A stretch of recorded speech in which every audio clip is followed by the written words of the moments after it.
Let go of me." Sophia Bennett's voice cut through the noise of the crowded restaurant as Richard Cole's fingers locked around her wrist, and before her mind caught up with her body, she dropped her tray, pivoted, and put the man flat on his back in 2 seconds flat. The restaurant went dead silent. Then from the corner booth, someone began to smile. If this story moved something in you, please subscribe to our channel and follow along until the very end. Drop a comment telling us what city you're watching from. I want to see how far this story has traveled. Sophia Bennett had a system. She called it survival arithmetic. You added up the hours subtracted, the complaints multiplied the smiles, and divided the pain into portions small enough to swallow without choking. She had been running that calculation every day for 4 years, ever since her father died of a heart attack, behind the wheel of his delivery truck, on the expressway outside Chicago, leaving behind 2 kids, a rented apartment, and a stack of medical bills that arrived like a second funeral, just quieter and more persistent. She was 24 when she took the job at Rosario's. She was 28 now, and the math had never once balanced. Rosario's was the kind of restaurant that looked better in photographs than it tasted in person. The owners, a retired couple named Gino and Carmela Rosario, had decorated the walls with pictures of the Italian countryside, hung strings of red pepper lights above the bar, and played the same Dean Martin playlist on a loop that Sophia could now hum in her sleep. The food was decent. The wine list was overpriced. The clientele on weekend nights ranged from first dates trying too hard to old married couples who had stopped trying entirely, with a rotating cast of businessmen in the middle who acted like tipping, well, gave them the right to say anything they wanted. Sophia had learned to navigate all of it. She had learned to laugh at jokes that weren't funny, to refill glasses she hadn't been asked to refill, to apologize for things that were not her fault, and to take the long way around the bar when table 6 was occupied by men who had already ordered their second bottle of something expensive and started getting loud about it. Survival arithmetic. Her brother Danny was 19. He was in his second year at community college, studying computer science, working part-time at a copy shop, and trying to convince Sophia every week that he could handle more hours so she could work less. She told him no every week. She told him his job was to study, that she was fine, that the bills were manageable, that things were looking up.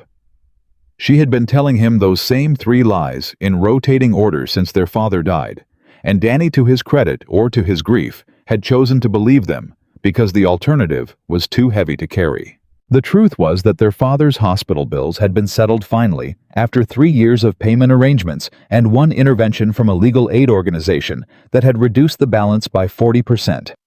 But the truth also included Danny's tuition, which was not covered by his partial scholarship.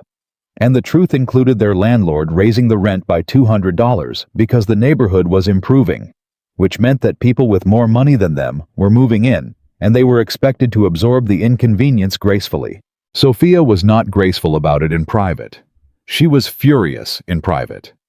But in public, in the restaurant, behind the professional smile and the order pad and the clean white apron, she was the waitress who never caused problems. That was her reputation. 4 years of it.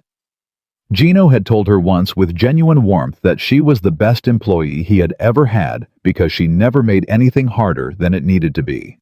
Sophia had taken that as the compliment it was intended to be, smiled, and then gone home and cried in the shower for reasons she couldn't fully explain, only that being praised for not causing problems felt like being praised for disappearing. She had been invisible for so long, she had started to believe it was the same thing as being safe. On the night everything changed, she was running a full section alone, because Marcus, the other weekend server, had called in sick, and Gino had decided that rather than call in a backup, he would trust Sophia to handle it, because she always handled it. She had 6 tables. 2 of them were already on appetizers. 1 was waiting for their check, and the other 3 had been seated in the last 15 minutes and needed everything simultaneously. She was managing it. She was always managing it. The man at table 9 arrived at 8:47. She noticed him because she noticed everything. It was the nature of the job. You learned to catalog people in the first 30 seconds, how they sat, whether they looked at you when they spoke, or through you, whether they said please or just pointed, whether they were the kind of person who would decide in advance that nothing you brought them would be exactly what they wanted. Richard Cole sat like he owned the chair. He was somewhere in his late 40s, wearing a suit that fit the way expensive suits fit when someone has had them tailored specifically for their body, and he carried the particular kind of confidence that came not from being liked, but from being feared in professional environments. He had the face of a man who had never once been told no by someone he considered important. He was alone, which was unusual for someone dressed like that on a Friday night. But Sophia had learned not to speculate. She brought him the menu, introduced the specials, and poured his water with the same efficiency and warmth she brought to every table. He didn't look at her when she spoke. He looked at his phone. "I'll need a few minutes," he said, with the kind of dismissal that wasn't rude enough to object to, but wasn't polite enough to ignore. "Of course," Sophia said, and moved to her other tables. She came back twice before he was ready. The third time he ordered the veal a specific bottle of Barolo that was not on their current list, a Caesar salad with the dressing on the side, and sparkling water that was not the brand they carried. "We have Pellegrino," Sophia said. "I know what Pellegrino is," he said. "Then Pellegrino it is." She handled it. She always handled it. The problem arrived with the veal. She had put the order in correctly. She had checked it before she carried it out. The kitchen had been slammed that night, running behind on everything, and the veal had gone out slightly later than it should have, which she had already apologized for, while setting down the plate. Richard Cole had nodded without looking up from his phone, and she had assumed that was the end of it. It was not the end of it. She was refilling water at table 7 when she heard him call her name. Not her name because she had given him her name, and he had not used it. He called her the way men like him called service workers, with a single sharp syllable that was designed to carry across a room and make clear who was summoning whom. She excused herself from table 7 and crossed the room. "This is cold," he said, pushing the plate toward her. Sophia looked at the veal. It had been on the table for 7 minutes. She knew, because she tracked time between courses, the way a pilot tracked altitude, automatically constantly as a matter of professional necessity. "I apologize," she said. "Let me take it back and have the kitchen." "I don't want it reheated," he said. "I want a new plate, and I want the manager." "Of course," she said. "I'll get Gino right away." She reached for the plate. That was when he grabbed her wrist. It was not a violent grab. It was not the kind of grab that left bruises or came with a raised voice.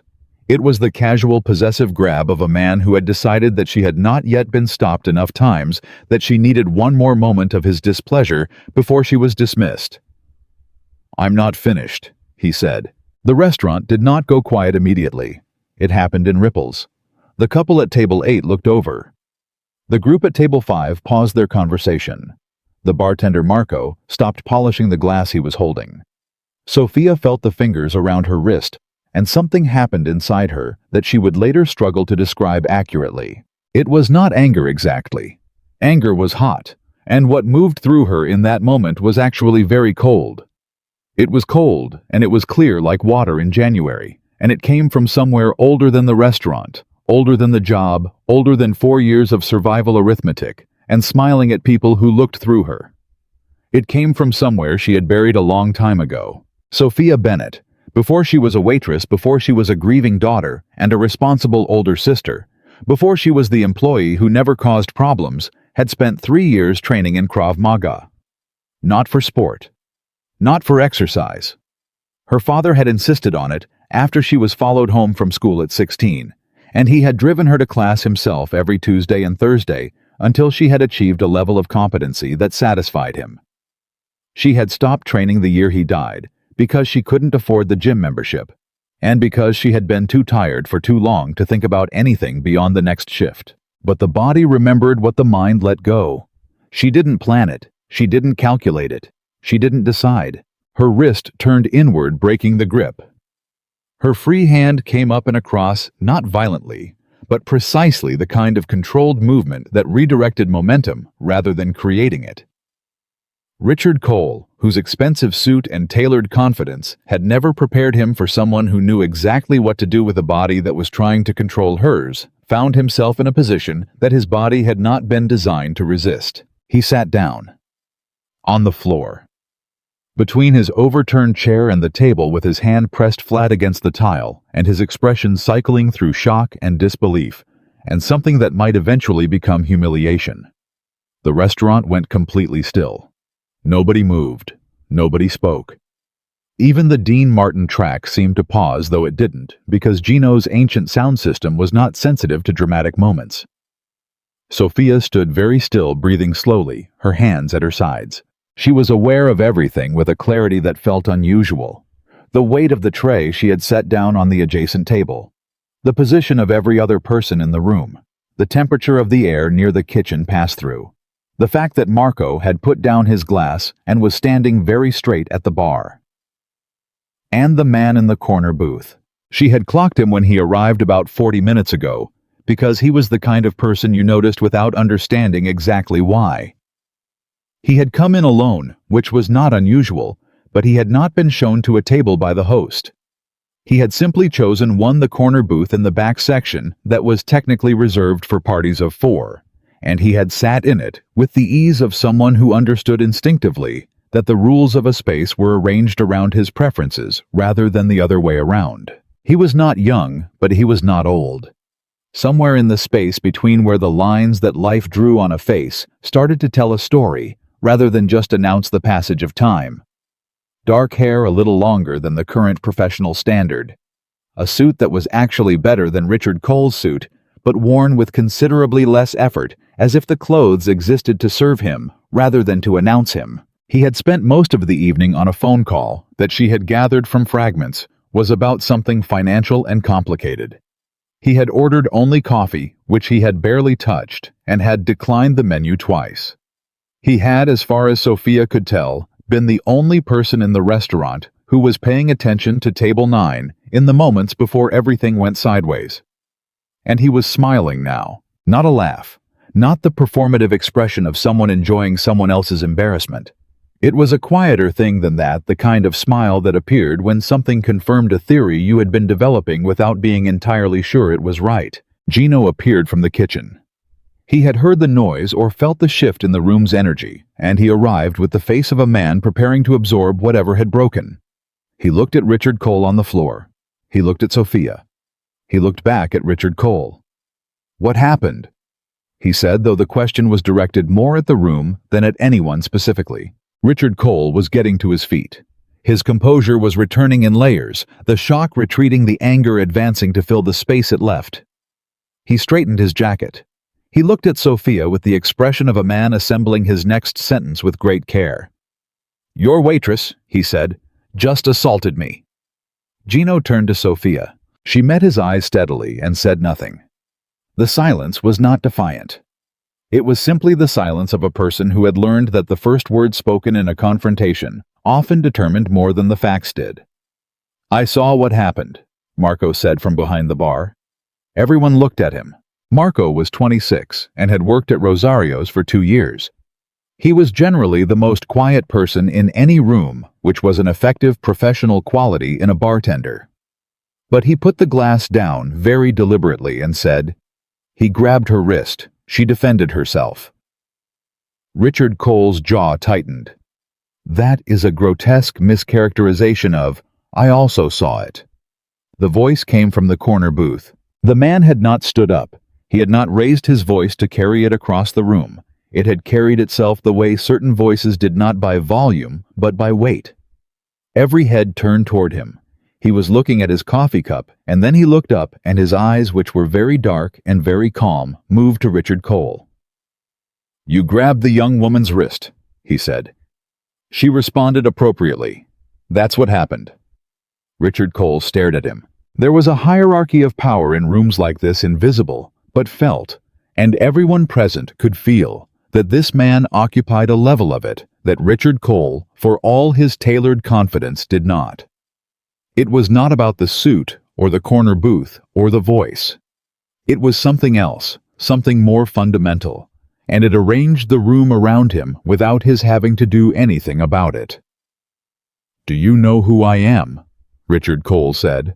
The man in the corner booth picked up his coffee. He was quiet for a moment, and the quiet had the quality of a decision being made, rather than a pause. "No," he said pleasantly. Should I? Richard Cole's face went through several things quickly. I want this woman fired, he said, turning back to Gino. I want to speak with your owner. I want this woman's name, because I intend to pursue legal action, and I want someone to explain to me how an establishment of this so-called caliber allows its employees to physically assault Richard. The name came out of the man in the corner booth so quietly that it barely disturbed the air between them. But Richard Cole stopped talking. I think you should settle your check and leave, the man said. The veal is good here. It's a shame you didn't get to enjoy it. It was not a request. It was also not a threat in any technical sense that could be pointed to or recorded. It was simply a statement of what was going to happen next, delivered by someone who operated in a space where the difference between a request and a certainty had long since collapsed. Richard Cole's eyes moved between the man in the corner and the room around him. Something calculated in his expression. Something retreated. He reached into his jacket and removed his wallet. He placed several bills on the table, more than the check required, and he straightened his jacket a second time, and he walked out of Rosario's with the particular rigidity of a man who was saving his anger for somewhere private. The door closed behind him. The room exhaled. Gino put a hand on Sophia's shoulder. He was a small man with enormous hands, a former bricklayer who had become a restaurateur late in life, and his hand on her shoulder communicated several things at once without requiring any of them to be said out loud. She nodded. Take 5 minutes, he said quietly. She went to the kitchen. She stood near the prep station, where no one could see her from the dining room, and she put both hands flat on the steel surface and breathed until the cold clarity that had carried her through the last 10 minutes began to recede. What replaced it was not fear. It was something more complicated than fear, a kind of exhaustion and a kind of alertness existing at the same time. The particular combination that arrived whenever she realized she had done something that could not be undone and had not yet determined what that meant. She had stopped being invisible. She didn't know what came next. When she came back out, 3 things had changed. The couple at table 8 had asked for their check possibly because the evening had become more dramatic than they had planned for. The bartender Marco was talking to Gino in a low voice that looked like reassurance. And the man in the corner booth was still there, still in the same position, but now he was watching the kitchen door. Watching for her. She picked up her order pad. She walked to table 5 and apologized for the delay and refilled their water. She walked to table 3 and delivered the dessert menu she had forgotten to bring earlier. She did the job she had always done, the job of being competent and present and manageable. Then she walked to the corner booth. Can I get you anything? She said. More coffee or... Sit down, he said. It was not a rude instruction. It was said the same way everything else he said had been said, with a quietness that left no space for arguing with it. But Sophia had made a decision 3 minutes ago, standing at the steel prep station, that she was no longer performing invisibility for people who hadn't earned the courtesy. I'm still working, she said. If you'd like something, I'm happy to bring it. He looked at her. The smile that returned to his face was different from the one she had seen earlier. That one had been private, the smile of a man watching something interesting happen. This one had something more like appreciation in it, and it was directed specifically at her, not at the situation. Fair enough, he said. Coffee then. And when your shift ends, I'd like 5 minutes of your time. I get off at 11. I'll be here. She poured his coffee. She went back to her tables. For the next 2 hours, she did her job. She managed her section, covered the couple who needed extra time with their dessert, handled a small mix-up with a bill at table 3 that required Gino's authorization, and made sure that every table she served that night had no reason to remember anything except that the food was decent and the service was professional. She watched the corner booth from the edge of her peripheral vision, and the man in it watched nothing in particular, and drank 2 more cups of coffee and made 1 phone call that lasted less than a minute. At 5 minutes to 11, the last table paid their check and left. At 11, Sophia untied her apron, hung it on the hook behind the service station, told Gino she'd see him. Saturday accepted Marco's quiet fist bump on her way past the bar and walked to the corner booth. He gestured to the bench across from him. This time she sat. "My name is Matteo Russo," he said. The name registered. She had grown up in Chicago. She was not naive about what certain names meant in certain contexts. But she had also learned that the worst thing you could do when a name created a reaction was to let the reaction show. She met his eyes and said, "Sophia Bennett." "I know," he said. "You asked my name from someone." "I asked several questions," he said. "That was one of them." She looked at him steadily. "Then you should understand that what happened tonight was not something I planned, and I'm not sure what you think it means, but if this is the part where you tell me I work for you now, or that I owe you something because of what you said to that man, I'm going to have to respectfully correct that assumption." Matteo Russo was quiet for a moment. Then he said, "You have no idea how long it has been since someone sat across from me and said something like that in the first 60 seconds. Is that a compliment?" "It's an observation," he said. "I'll get to the compliment." He turned his coffee cup in his hands. "I'm not here to tell you that you owe me. You don't. What I said earlier was true, not a favor. And I'm not here to threaten you or employ you against your will, or do any of the things that a man with my reputation is presumably supposed to do in a scene like this." "Then what are you here for?" "To offer you something," he said, "which you are entirely free to refuse." She said nothing. She waited. "I run a security consulting organization," he said. "Private clients, private work. Legitimate for the most part in the ways that matter. I have a team of 11 people who are very good at specific things. What I don't have is someone with your particular combination of capabilities. You watched me take a man's balance away, and you decided I was qualified for security consulting. I watched you assess a threat, respond, proportionally stand completely still while the room fell apart around you, and then go back to work," he said. The takedown was the least interesting part. Sophia studied him. He was telling the truth. She had a good sense for when people were telling the truth, developed over 4 years of reading tables and 2 years of training in an environment where honesty was a practical necessity. He was not performing sincerity. He was simply being sincere, which was a different thing and rarer. "I'm a waitress," she said. "You were a waitress," he said. "Before that, you were someone who trained seriously for 3 years in Krav Maga, and stopped because money became a problem. Before that, you were someone who decided at 16 that the world was not always safe, and you were going to learn to handle it anyway. I don't think waitress is the most accurate word for what you are." She felt something move in her chest at that. Not flattery. She was suspicious of flattery the way you were suspicious of anything that had been used too many times as a tool. It was something else. The strange vertigo of being seen accurately by someone who had no particular reason to look that carefully. "You investigated me," she said. "In 2 hours," he said. "Yes. I had some information confirmed. I had some questions answered. I want to be clear with you about that because the alternative is pretending I didn't, and I don't find pretending particularly useful." "What do you know about my brother?" The question came out before she had decided to ask it. She watched his face. "His name is Danny," Matteo said. "He's 19 studying computer science. Your father died 4 years ago. His medical debt was significant. You've been managing it alongside his tuition." He paused. "I know you're working double shifts twice a week, and that you've been doing it for 8 months. Sophia kept her face neutral. Inside, she was recalibrating. The feeling was not quite anger, though it had anger's temperature. It was closer to the feeling of realizing that a room you had believed was private had actually had a window all along. "Why?" she said. "Because I wanted to understand what you need," he said, "before I told you what I was offering. I find that knowing what someone actually needs makes the conversation more honest than just describing what you're giving them and watching them decide if it sounds good."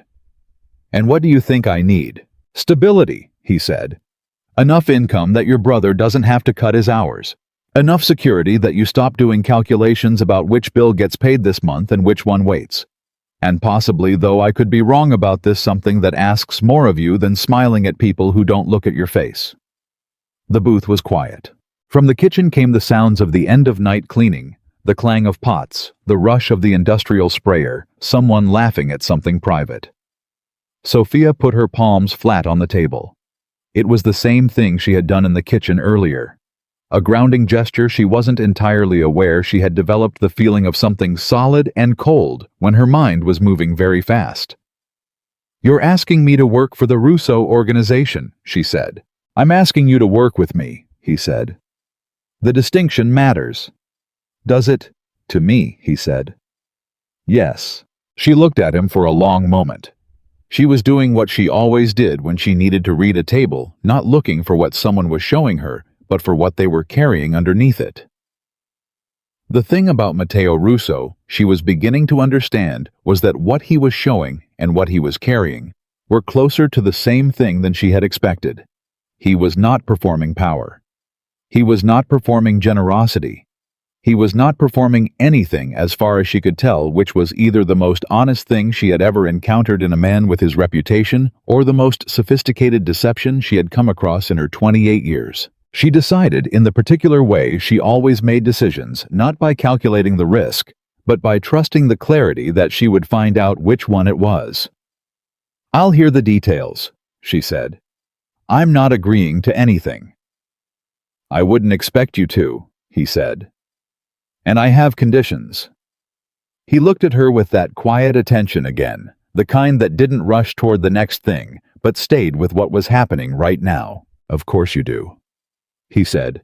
And this time, the smile that crossed his face was something she hadn't seen from him yet. Not the private one from the corner. Not the appreciative one from when she had refused to sit down.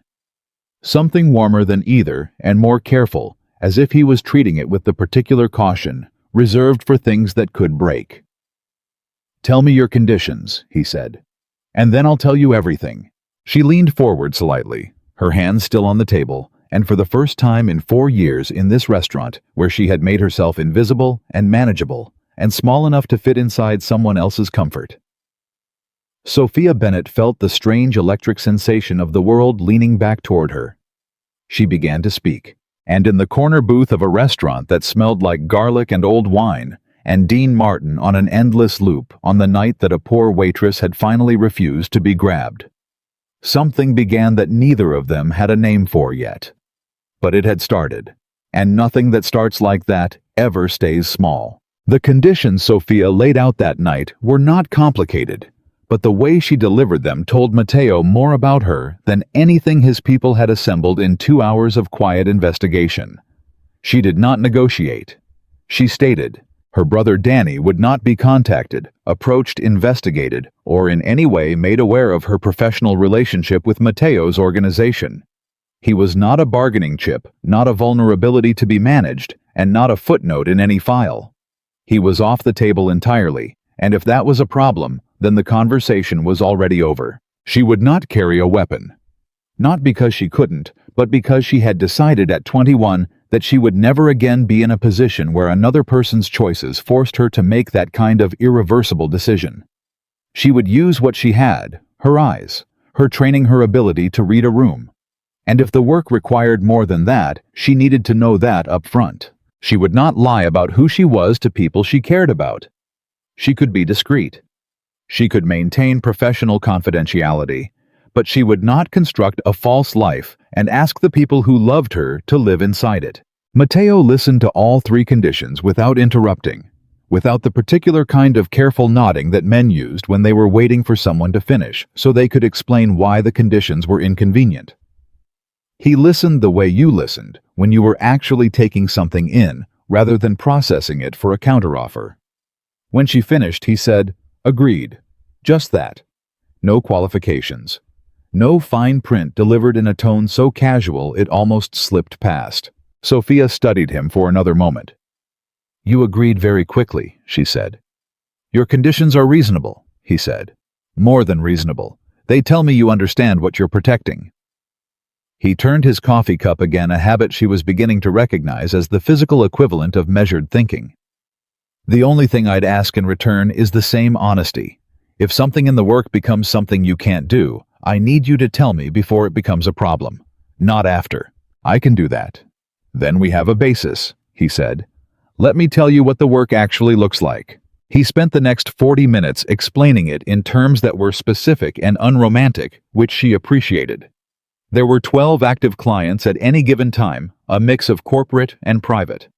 The organization's specialty was risk assessment, identifying threats before they materialized, understanding the human architecture of potential problems, not enforcement, not retaliation. The understanding that most serious damage was done, not by the people you expected, but by the ones closest to you who had decided for reasons that were always more personal than professional that they could no longer afford to be loyal. Her role initially would be what he called environmental analysis. She would attend events, meetings, social functions in various capacities, sometimes as staff, sometimes as a guest, depending on the context, and she would do what she had done instinctively for 4 years at Rosario's. She would watch. She would catalog. She would notice the things that people stopped noticing once they became comfortable, because comfort was the enemy of observation, and observation in his world was the only thing that kept people safe. It was not glamorous work, he told her. It was patient work. It required the ability to stay invisible, even when you had every reason to make yourself known. Sophia almost laughed at that. She told him she had some experience with invisible. He said he knew. And then he said something she would return to many times in the weeks that followed. He said, "The difference is that with me, invisible is a choice, not a requirement." She went home at 12:30. She sat in the apartment she shared with Danny, who was already asleep with his laptop open on the kitchen table and his earbuds still in. And she looked at the pile of textbooks near the door and the sticky note on the refrigerator, reminding him about a quiz Thursday and the half-eaten bowl of cereal he had left soaking in the sink because he had been too tired to clean it. She thought about the word Matteo had used. Stability. The particular weight of it.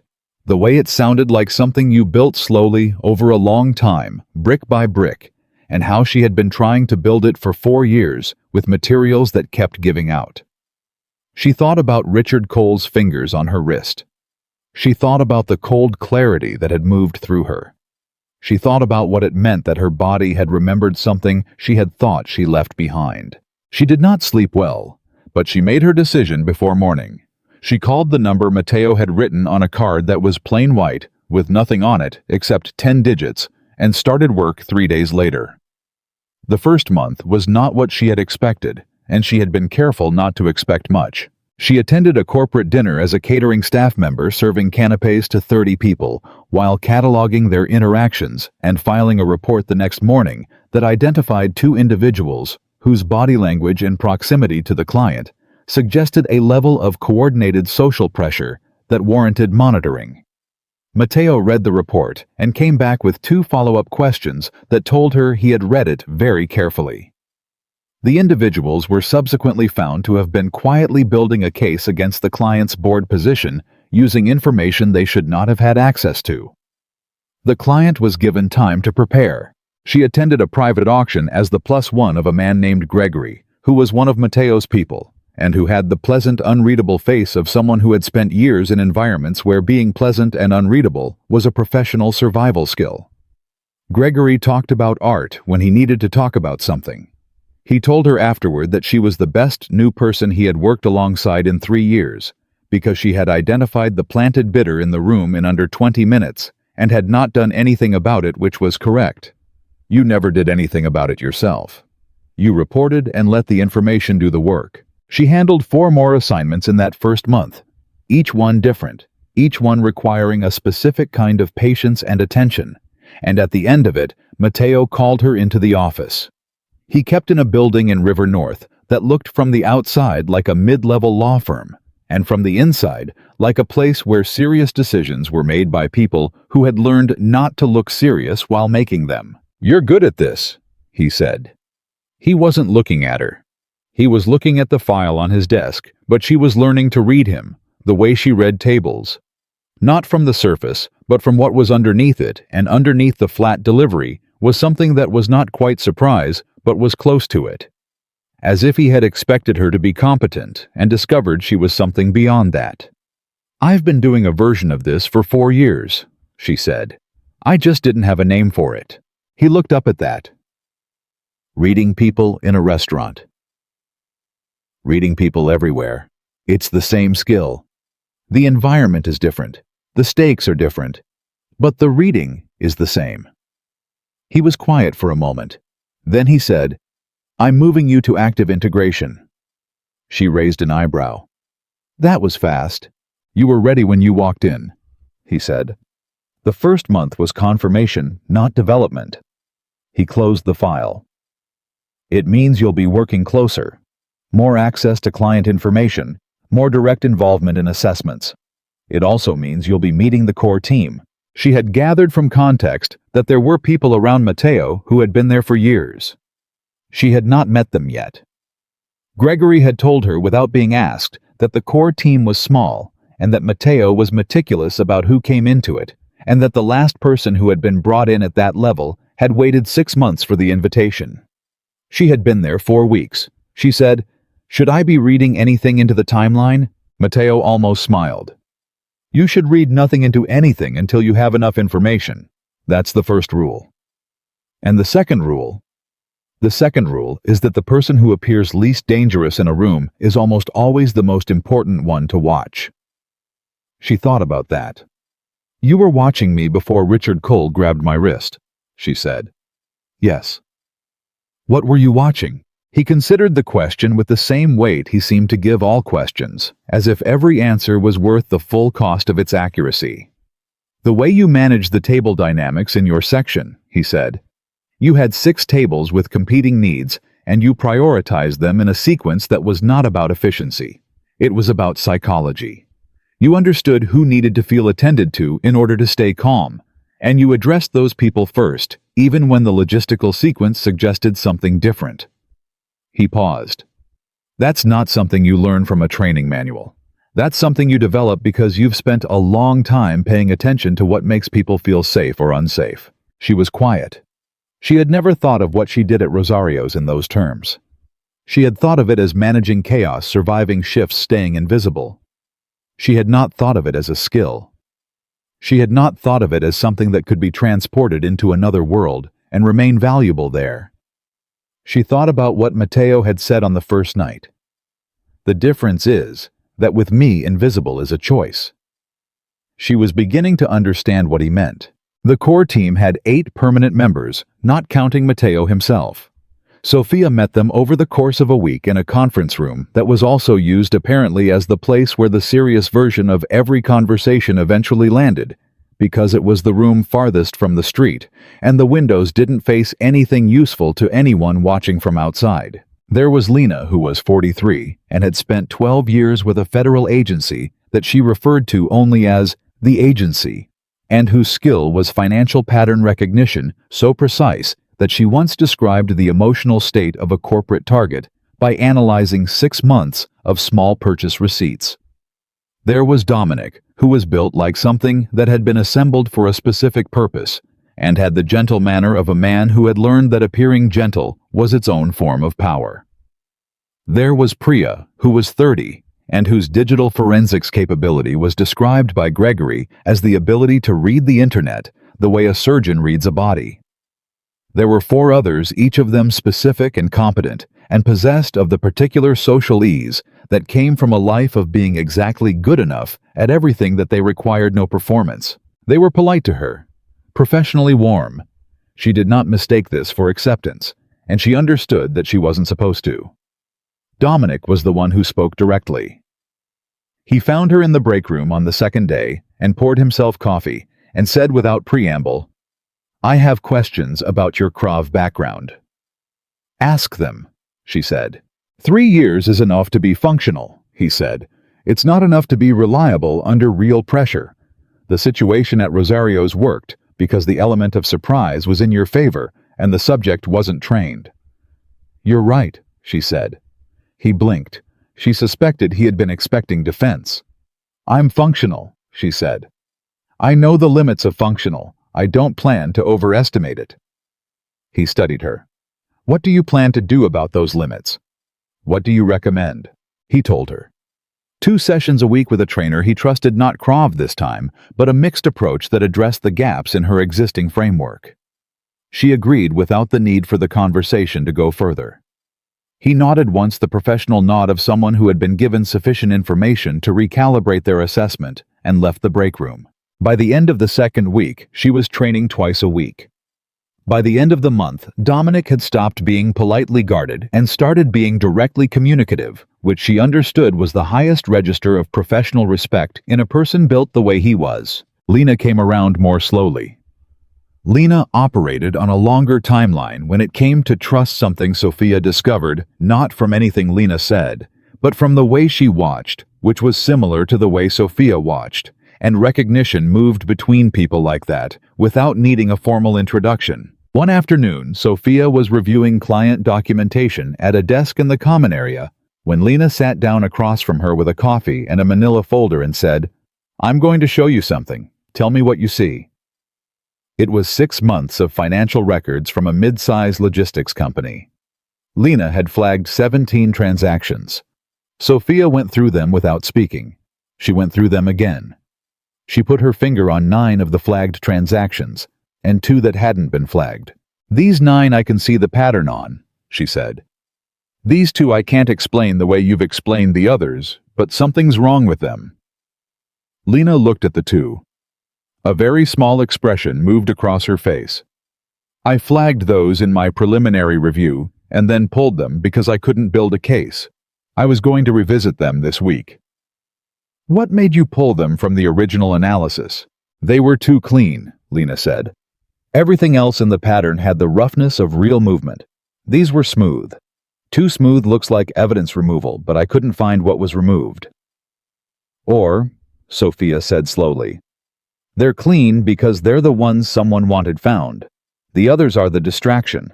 These are the admission." Lena was quiet for a moment that had a particular quality to it. Then she said, "Come on. I want to show you something in the back office."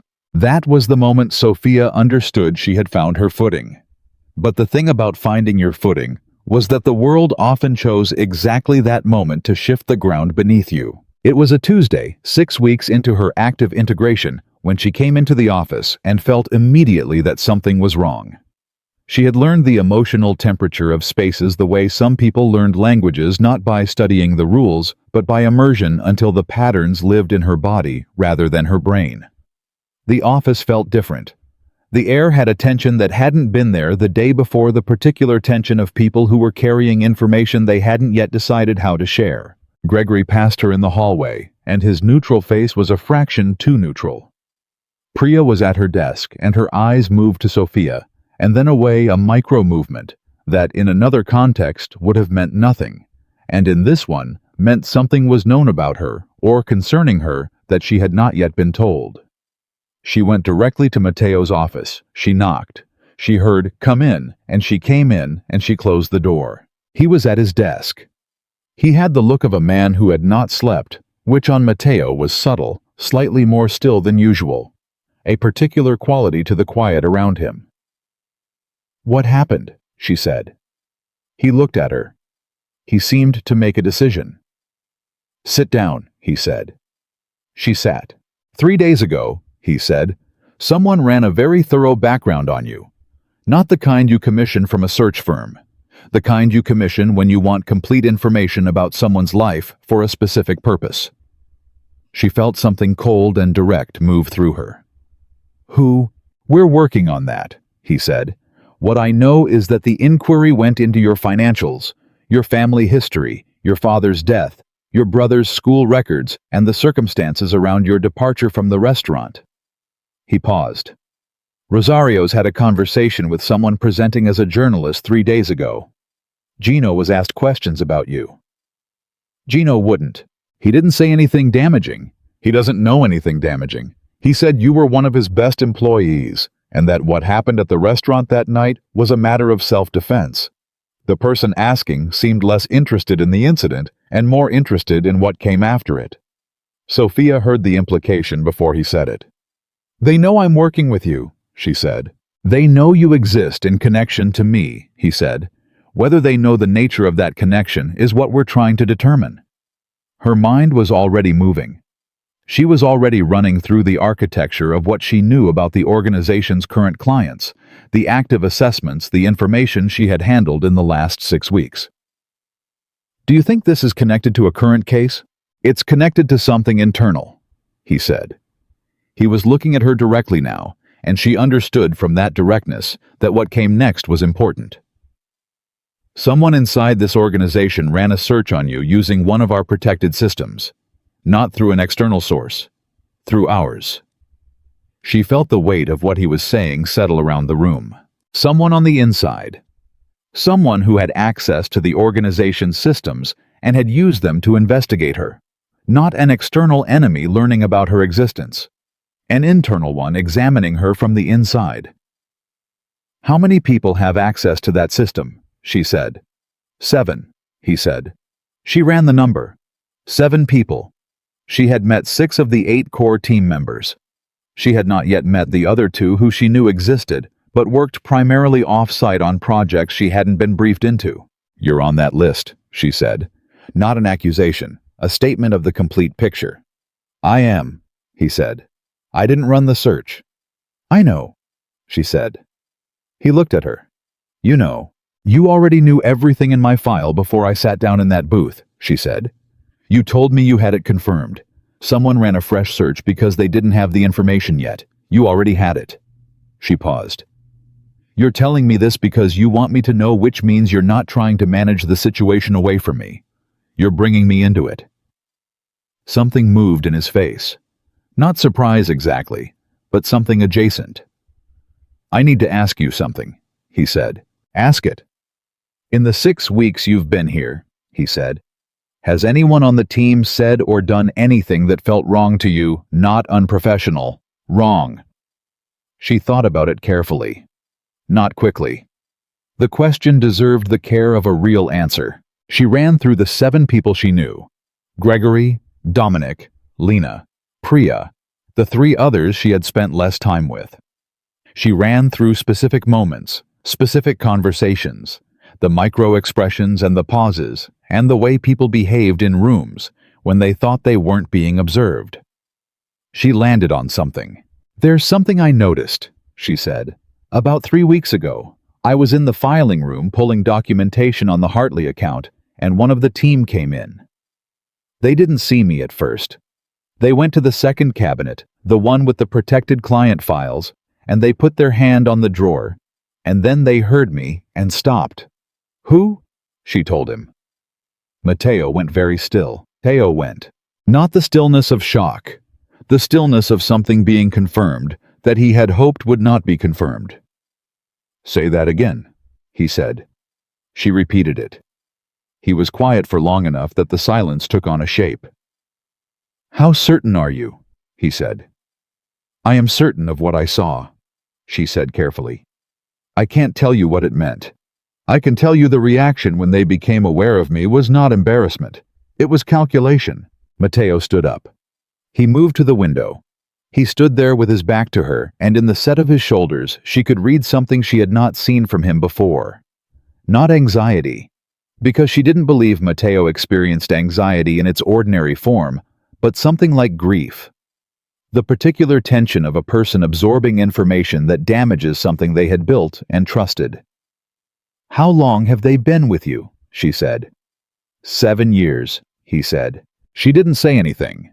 She understood that certain silences were not waiting rooms for the next sentence, but were the sentence itself. After a moment, Mateo turned back from the window. "I want you to do something," he said. "I want you to continue exactly as you have been. Same work, same access, same behavior. I want no change in your routine that anyone in this building could observe." "You want me to watch without watching," she said. "I want you to do what you've been doing since the day you walked in," he said. "I want you to see what's actually in the room." She nodded once. "There's one more thing," he said. He sat back down. He picked up a folder from his desk and opened it and turned it toward her. 2 days ago, we identified the source of the external background check on you. It was commissioned by a man named Warren Cahill. He's a financial partner in 3 of our current clients' competitor organizations. He has been trying to find a way into our client relationships for 2 years. She looked at the folder. Warren Cahill's photograph stared back at her. A man in his late 50s with the face of someone who had learned long ago that appearing mild was a form of armor. "He found out about me," she said. "He found out that someone new entered my orbit through an incident at a restaurant," Matteo said. "He investigated to understand whether you were a vulnerability. And he now knows enough about your background to understand that you might be useful to him," Matteo said. He let that sit for a moment. "In the next 2 weeks, you will receive an approach." Her eyes came up from the folder. "I don't know exactly how," Matteo said. "It may be through someone you know or someone who appears to be unconnected to Cahill, but he will make contact and he will offer you something." "He wants me to turn," she said. "He wants to know if you can be turned," Matteo said. "He doesn't know you yet. He knows your financial circumstances. He knows you came from poverty and that your brother is a vulnerability. He will make an offer that he believes speaks to those facts." She felt something that was not quite anger and not quite cold, and was actually both at once the combination that had served her well in a restaurant and that she was beginning to understand was something more fundamental to who she was. "What do you want me to do when he makes contact?" she said. "I want you to listen," Matteo said. "I want you to listen very carefully, and then I want you to tell me everything." "You want me to let him believe he's succeeding?" "I want you to make him believe he's succeeding," Matteo said, "which is a different thing." She looked at him steadily. There was a version of this moment she understood where a person felt used, where the information that someone had been investigating you and that your employer intended to use that investigation as a countermove created a feeling of being positioned rather than protected. She examined that feeling and discovered it was not what she actually felt. What she actually felt was clarity. The same cold, clean clarity she had felt when Richard Cole's fingers closed around her wrist. "You could have kept the Cahill piece from me," she said. "Until the approach happened. Let me react naturally." "Yes," Matteo said. "Why didn't you?" He was quiet for a moment. "Because you told me on the first night that you wouldn't maintain a false life for people who couldn't earn the courtesy," he said. "I decided I wanted to earn it." The room was still. From somewhere in the building came the low sound of a conversation ending. A door, footsteps.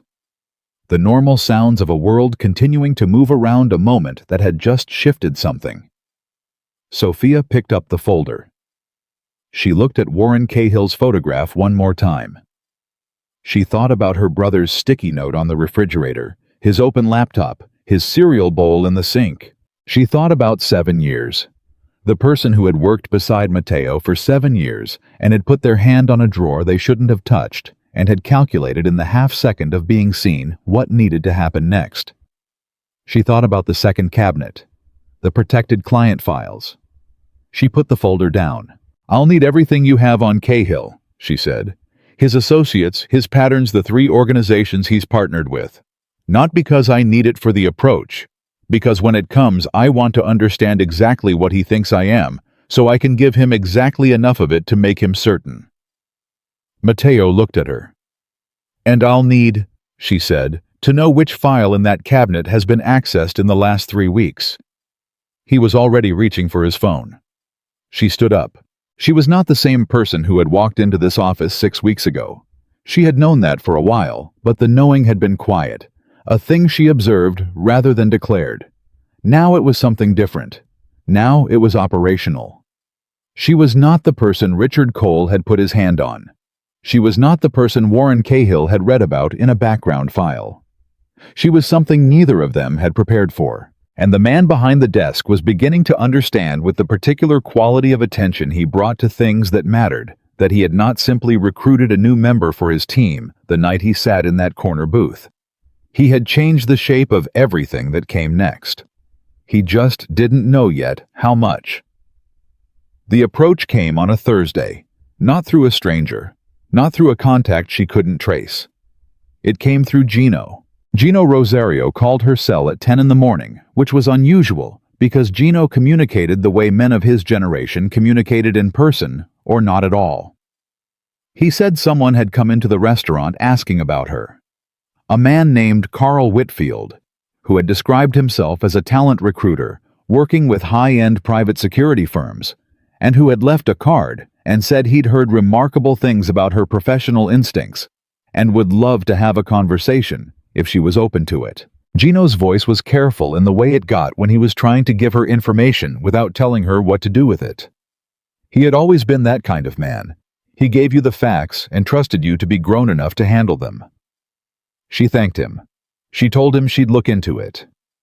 She hung up and sat with the phone in her hand for 30 seconds. Then she called Mateo. "Carl Whitfield," she said when he picked up.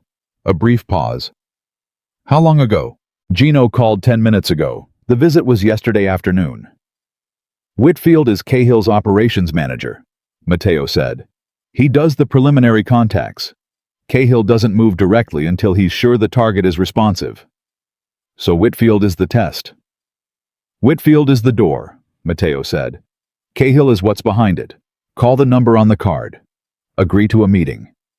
Be interested but not eager, curious, not committed. Can you do that?"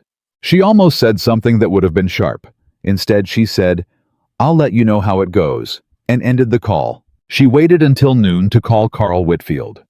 Not because she needed the time to prepare, but because calling at noon communicated something specific. She was busy, she had a life, she was not sitting by her phone calculating when to seem interested. The psychology of timing mattered in these approaches, and she understood it intuitively, the way she had understood the psychology of a 6-table section. Everything communicated something, whether you intended it to or not. Whitfield answered on the second ring. His voice was warm in the practiced way of professional relationship builders, calibrated to feel personal without being personal. He thanked her for calling. He mentioned Gino with the ease of someone using a reference point to establish credibility. He suggested coffee, something casual, no pressure, just a conversation. She said she could do Friday afternoon. He said that worked perfectly. She hung up and felt nothing for a moment, and then felt everything the way you did when the machinery of something serious had begun moving, and the sound of it was louder than you expected. She told Mateo. He said good. He asked what her instinct said about Whitfield's approach style. She told him transactional, underneath the warmth, someone who evaluated people as assets before he evaluated them as people.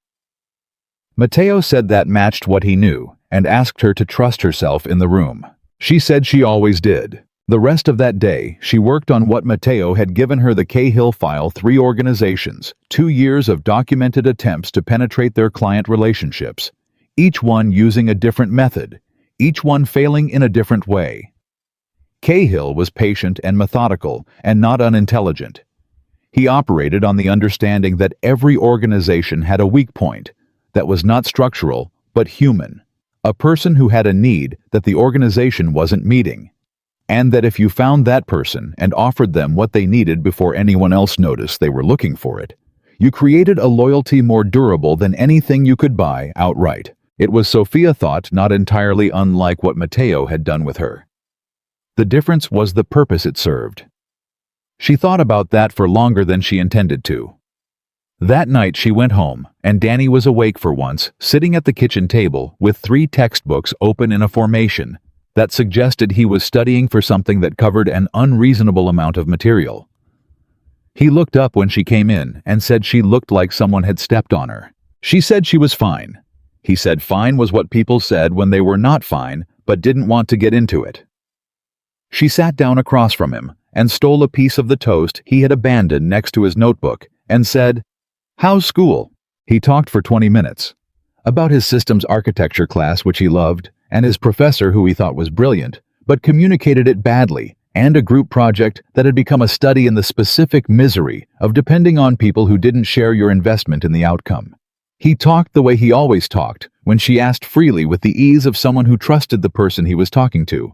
And she sat across from him and listened and felt the thing she always felt in these moments, which was something between fierce protectiveness and the particular grief of knowing that the difference between his world and what her world had become was something she was working very hard to maintain. She did not tell him about Whitfield. She did not tell him about the internal search on the protected system. She did not tell him that someone inside the organization had likely spent the last several weeks preparing for a move that had something to do with a file in a second cabinet that she had not yet been told the full contents of. She told him the toast was stale and he should buy better bread. He threw a balled-up piece of notebook paper at her. She went to bed and lay there running through everything she knew until the ceiling above her had been reviewed and reconsidered and reviewed again. And then she fell asleep with the particular efficiency of someone who had learned that rest was a professional resource, and wasting it was the same as wasting any other resource you couldn't afford to lose. The meeting with Carl Whitfield lasted an hour and 12 minutes. He was exactly what she had expected, which was both useful and slightly disappointing because she had hoped for something that would require more improvisation. He was good at his job. He built rapport, naturally asked questions that felt conversational, but were actually precisely calibrated information gathering, and he introduced the subject of her background with a casualness that was so well executed it would have been invisible to someone not looking for it. He wanted to know about her decision to leave Rosario's. She told him she had received a professional opportunity she felt she couldn't pass up. He asked about the nature of the work. She described it in terms that were accurate but incomplete. Security consulting, client-facing assessment work, and she watched him calibrate against what he already knew from the Cahill investigation and measure the gap between what she was saying and what he expected. He said it sounded like interesting work. He asked if she was satisfied with it. She said it was a good fit. He said he hoped she wouldn't mind him being direct, and she said she preferred it. And he said that the firm he represented had been watching the risk assessment space for 2 years and believed that there were people in existing organizations who were operating below their potential, not from lack of ambition, but because the structures around them set ceilings that didn't reflect what they were actually capable of. She said that was an interesting way to describe recruitment. He smiled. He said he preferred the word opportunity. She asked what kind of opportunity. He described it in terms of compensation and advancement, both of which were significantly above what she was currently earning, which told her that the Cahill investigation had included her salary details, which was information held in Mateo's protected system, which meant the internal breach she had reported to Mateo was already being used. She felt the pieces connect and kept her face completely still. She said she'd be open to hearing more. She was not making any decisions today. She valued the relationship she was building in her current role, but she was a practical person and she believed in understanding her options. Whitfield said that was exactly the kind of thinking his firm valued. She left the meeting and walked 2 blocks before she called Mateo. "He has my salary information," she said. Silence for 3 seconds. "You're certain?" The number he described as their starting offer was 140% of what I make, which is a specific calculation. It's not a round number, it's based on a specific baseline. "Only 7 people in this building know that number," Mateo said. "I know," she said. "I'm sending you the full meeting notes in an hour." She spent the next 3 days in what she privately thought of as the most technically demanding piece of work she had done since joining the organization. Mateo had given her access to a parallel track alongside Lena and Priya, a quiet internal investigation running underneath the organization's normal operations, designed to identify exactly which files had been accessed by whom and when. She was not the technical expert in this work. That was Priya, who moved through digital records with the precise, unhurried attention of someone who understood that the evidence was always there if you knew how to look at it. But Sophia's contribution was something different. She was building a behavioral map, tracking the patterns of how the 7 people with system access moved through the organization's spaces and information over the past 3 months. Not what they had accessed, how they had accessed it, the timing, the context, the things they had chosen to look at in the margins of other work. She was doing what she had done at Rosario's for 4 years. She was watching. And on the morning of the 3rd day, she found the thread. It was not in the financial records, though Lena had identified anomalies there that were now being separately examined. It was in the access logs. A pattern of system entries made during the 20-minute window every Tuesday morning when Mateo held a standing meeting with the senior team, and the office was configured in a way that made the common area temporarily empty. Tuesday, 20 minutes. The same window every week for 11 weeks. She sat with that information and felt the shape of it. 11 weeks ago was 2 weeks before she had been brought into active integration. She printed the access log sequence and carried it to Mateo's office and closed the door. He looked at the paper. He looked at it for a long time. "It started before she arrived," he said very quietly. "Whoever this is wasn't investigating me because I was a threat to them," she said. "They already had access. They already had what they needed. They ran the search on me because they wanted to understand what I knew, because Cahill told them someone new had entered the picture." Mateo's jaw tightened fractionally. "They're protecting the operation," he said. "Not just sharing information. They've been running an ongoing feed to Cahill for almost 3 months. "Yes," she said. "And they accessed the protected client files last Tuesday, which is the same week Whitfield contacted Gino." She paused. "They're accelerating. Something is about to happen on Cahill's end that they need to enable. The approach to me wasn't just recruitment. It was a deadline signal." He was still looking at the access log. She watched his face and saw the thing she had seen at the window 3 days ago. The grief, but it had changed shape now. It was harder. It had been processed into something with edges. "I need a name," he said. "Lena is already working on the final confirmation," she said. "We'll have it today." He nodded once. Then he said something she had not expected. "I want you to go back to Whitfield," he said. "I want you to tell him you've been thinking about the offer. I want you to indicate that you're willing to have a more serious conversation." She understood what he was building. She understood the architecture of it. But she said, "That accelerates the timeline on their end. If they think I'm moving, they'll push their own move faster." "Yes," he said. "You want them to move," she said. "You want whatever they're planning to happen on our schedule rather than theirs." "I want them to believe they're in control," he said. "There's a difference." She looked at him steadily. This was the version of Matteo Russo that she had been glimpsing for 2 months. The version that had nothing to do with the warm attentiveness he had shown her in the corner booth, or the measured honesty he had brought to every conversation they'd had since. This was the version that had built something that had lasted long enough to be worth betraying. The version that understood power not as a thing you performed, but as a thing you arranged quietly over time in shapes that other people didn't recognize until they were already inside them. She had been watching him for 2 months, and she was still learning the depth of it. "All right," she said. "I'll call Whitfield this afternoon." She was almost at the door when he said her name. She turned. He was still looking at the access log. He hadn't looked up. "The work you've done in the last 3 days," he said. "You built something that would have taken the rest of the team a week." She waited. "I want you to know that I see it," he said. "Not because I need you to feel appreciated, because it's accurate, and accuracy matters." She held the compliment for a moment, not with vanity, but with the particular steadiness of someone who had spent enough time having their work be invisible, that having it be seen felt like solid ground. "I know you see it," she said. "That's part of why this works." She left. She called Whitfield at 2 in the afternoon. She told him she had been thinking. She said she was someone who took time with decisions, but she was also honest with herself when the practical case for something was clear. She said she'd be open to a more substantive meeting. Whitfield's warmth climbed 2 degrees, the specific temperature increase of a man who believed a target was moving toward him. She set the meeting for Monday.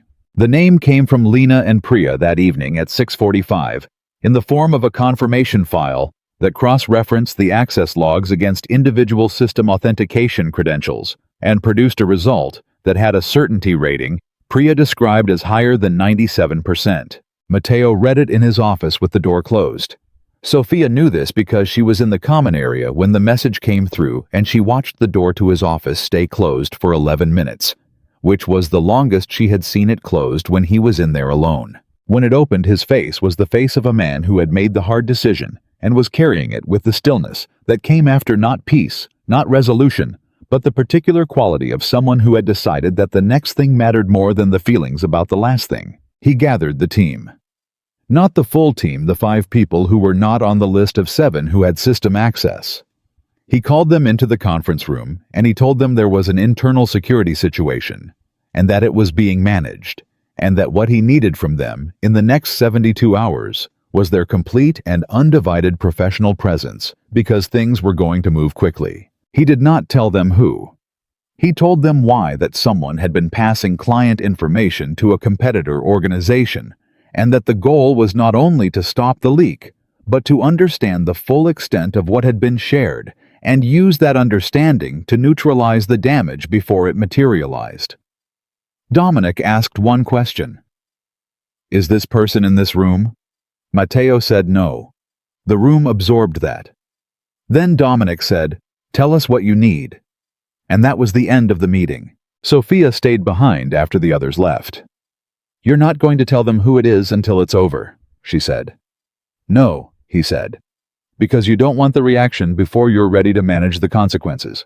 Because I want them to be able to work normally for the next 72 hours, he said. "If they know the name, they can't.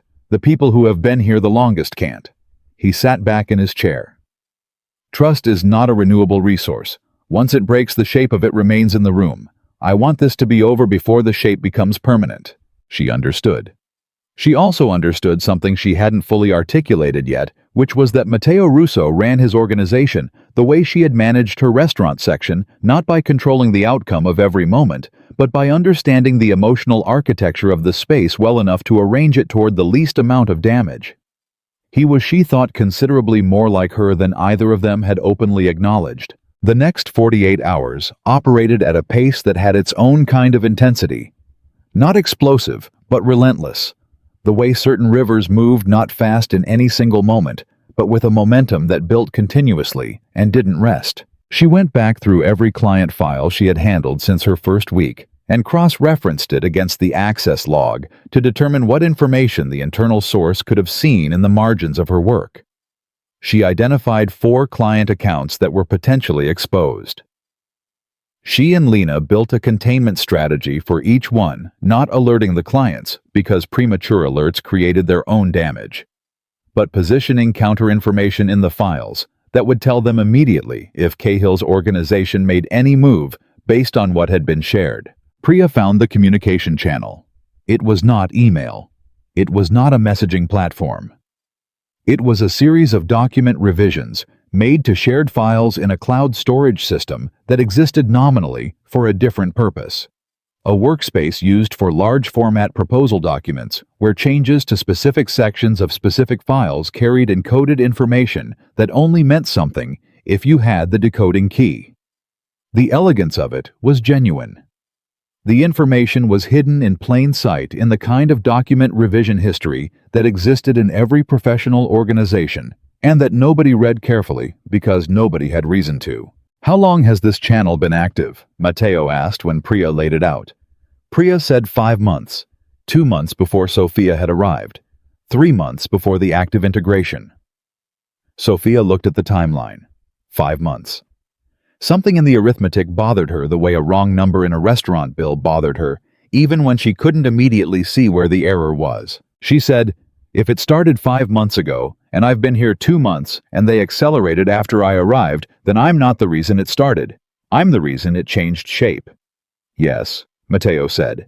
"Whatever Cahill is trying to access through the internal source, he was already trying to access it before I existed in this equation. My arrival made them nervous because they didn't know what I knew." She paused. "Which means the primary target isn't me. I'm a variable. What's the primary target?"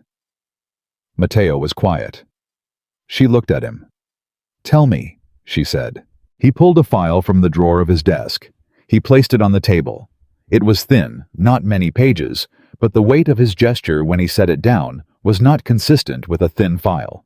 11 months ago, he said, We completed an investigation for a client that resulted in the identification of financial misconduct involving 3 organizations. The client chose to handle the outcome privately rather than through legal channels. The evidence was sealed and held in trust. He opened the file. One of the 3 organizations involved was an early-stage holding company connected to Warren Cahill. She felt the shape of everything rearrange itself. "He's not trying to recruit me," she said. "He's trying to find the sealed evidence." "He's been trying to find it for 11 months, Mateo said. "The internal source is his access point. They don't know where the evidence is stored. Nobody in the organization does except me. But if you map the access history over 5 months, you can see someone looking for it systematically, one file at a time, working toward the place where something that important would most logically be kept." She ran the access log. 11 weeks of Tuesday morning entries, each one moving through a different section of the system. Not random, sequential. The way you searched a building room by room when you knew something was in it, but not where. "They haven't found it," she said. "No. But they're getting close." "They're in the right section," he said. "Another 2 or 3 Tuesdays and they would have located it." She looked at him. "This was never about me." "No," he said. "The background check on me, the approach through Whitfield, that was protective. They wanted to know if you'd brought in someone who could identify what they were doing before they finished." "Yes." "And I did." "Yes," he said. The word was quiet and unadorned, and had a quality she couldn't immediately name, something between acknowledgement and something heavier. The weight of a man who understood what it meant that she had gotten there before they did. She sat with that for a moment. The scope of it. Not a simple betrayal. 11 months of patience working toward a specific target, using a specific person who had been inside the organization long enough to know where to look. 7 years. The person had been there for 7 years. She thought about that number. 7 years of trust. 7 years of proximity. 7 years of being close enough to the center of something that when you finally decided to sell it, you knew exactly what it was worth. "What do you need me to do?" she said. Mateo closed the file. He looked at her with the directness that she had come to recognize as the highest register of his communication, not the warmth, not the thoughtfulness, but the absolute direct transmission of one serious person to another. "Monday," he said.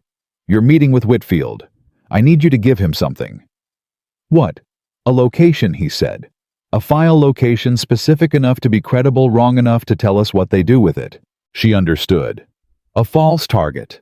If they move on it, we see how fast the information travels from Whitfield to the internal source. And we confirm the direction of the channel," he said. "Right now we know information is going out. We need to know exactly how it moves, how quickly, and whether there are intermediaries we haven't identified. If I give Whitfield a location and the internal source accesses that location within a specific time window, you have the full picture. We have everything," he said. She thought about Monday. She thought about sitting across from Carl Whitfield in his practiced warmth and his calibrated offers, and giving him something that looked like the answer to 11 months of patient searching. She thought about the person who had put their hand on the second cabinet and looked at her with calculation instead of embarrassment. She thought about 7 years. "What happens after Monday?" she said. Mateo looked at her. "After Monday," he said, "I will have a conversation that I have never had in 20 years of running this organization."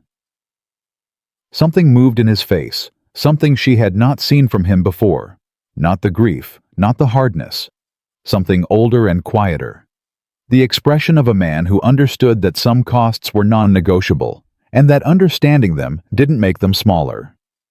"And then, we will address the Cahill situation in a way that makes it permanent." She nodded. She got up to leave. "Sophia." She stopped. He had not used her first name often. When he used it, it meant the conversation had moved out of the professional register into something else, something he handled more carefully because it mattered more. "The work you've done this week," he said, "the pattern you identified, the behavioral map. I want you to know that nobody in this organization has done that kind of analysis. Not because they weren't capable, because they weren't looking the right way." She waited. You were trained for 4 years to bring people coffee and smile when it hurt, he said. And instead you built a set of skills that I have spent 20 years looking for in people with credentials and training and resources that you never had. He paused. I want to make sure you understand what that means. Tell me what you think it means, she said. It means, he said, that whatever you thought you were before you walked into my corner booth, you were already more than that. The restaurant was where you were. It was never who you were. She held that for a long moment. She thought about Gino telling her she was his best employee because she never made anything harder than it needed to be. She thought about the shower after that conversation. She thought about survival arithmetic and the ceiling she had accepted without examining it, and the night Richard Cole's fingers closed around her wrist, and her body remembered everything it had been taught before grief and exhaustion had convinced her she was smaller than she was. She said, I know that now. She walked out. She went to her desk and sat down and opened the Cahill file and began preparing for Monday the way she prepared for everything, not with drama, not with the performance of readiness, but with the quiet, complete, entirely unglamorous work of someone who had decided a long time ago in a small Italian restaurant in Chicago that the world did not get to decide what she was. Outside the building, the city moved and turned in its ordinary enormity, full of people carrying things nobody could see from the outside. Inside, Sophia Bennett built a trap for a man who thought he was setting one for her. She made sure every detail was exactly right. She always did. Monday arrived the way serious days always arrived, without announcement, folded inside the ordinary mechanics of morning. Coffee made. Jacket put on. Subway taken. The city outside the windows doing what cities did, moving and grinding and producing its constant low thunder of 10,000 simultaneous lives. Sophia had not slept badly. That surprised her a little. She had expected the specific insomnia that came before high-stakes moments. The kind where your mind refused to stop rehearsing, turning over every variable and contingency until the early hours made the ceiling look like a surface you had personally memorized.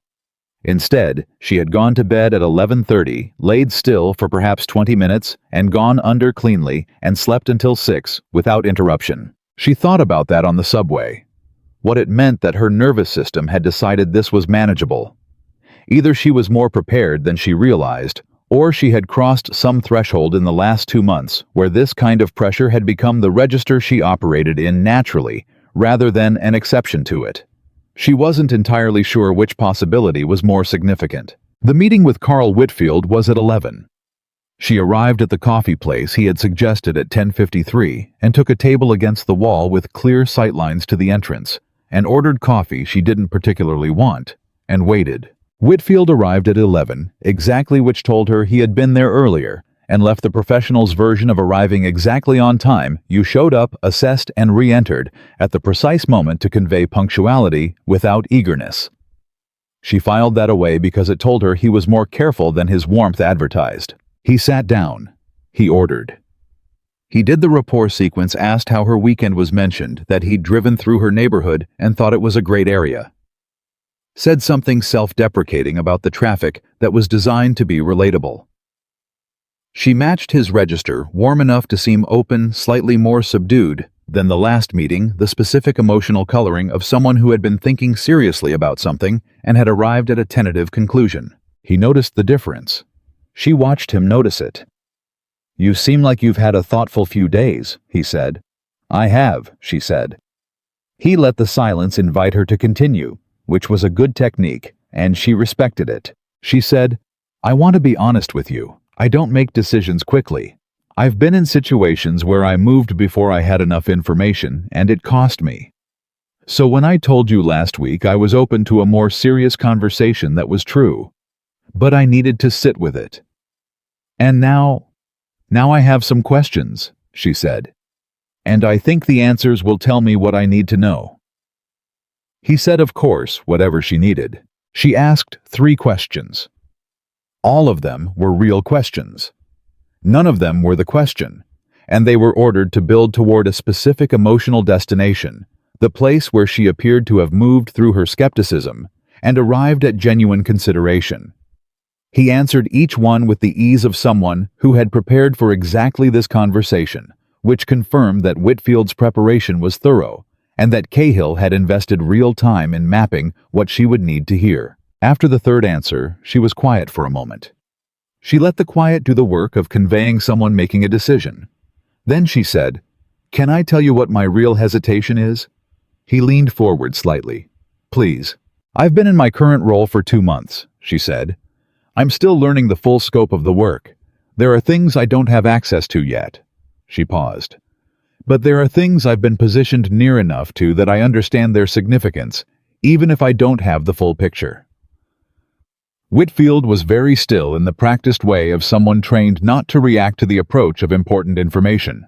"The organization I work for sealed a file 11 months ago," she said. "An investigation outcome. I don't have direct access to it, but I know the storage location because I cross-referenced the system architecture during a project last month." She let a small uncertainty enter her voice, the specific uncertainty of someone sharing something they weren't entirely sure was theirs to share. "I don't know if this is the kind of information that would be useful to the firm you represent. But if I'm going to consider a serious professional conversation, I think I need to understand whether the people I'm considering that conversation with are actually in a position to value what I bring." She could see Whitfield processing. She could see him managing the distance between his professional training, which told him not to react, and the actual electrical charge of what he was hearing, which told him that 11 months of patient searching had just delivered itself to a coffee table in River North. "Can you be more specific about the storage location?" he said. His voice was 2 degrees cooler than it had been 10 seconds ago, which was not a failure of his technique, but simply the unavoidable consequence of wanting something very much and having it suddenly appear. She gave him the false location, specific enough to be credible. "A folder path, a system reference number." The name of the archive protocol Priya had created specifically for this purpose 3 days ago. An entirely real-looking structure nested inside the organization's actual system, accessible through the authentication credentials of any senior team member, containing a file that looked exactly like what Cahill had been searching for, and was in fact a precisely engineered piece of nothing dressed as everything. She watched Whitfield hear it. She watched him absorb it. She watched him not write it down, because writing it down would have broken the illusion of casual conversation. And instead, hold it in the particular way trained people held critical information, still flat committed to memory with the discipline of someone who understood that the moment between hearing and recording was the most vulnerable one.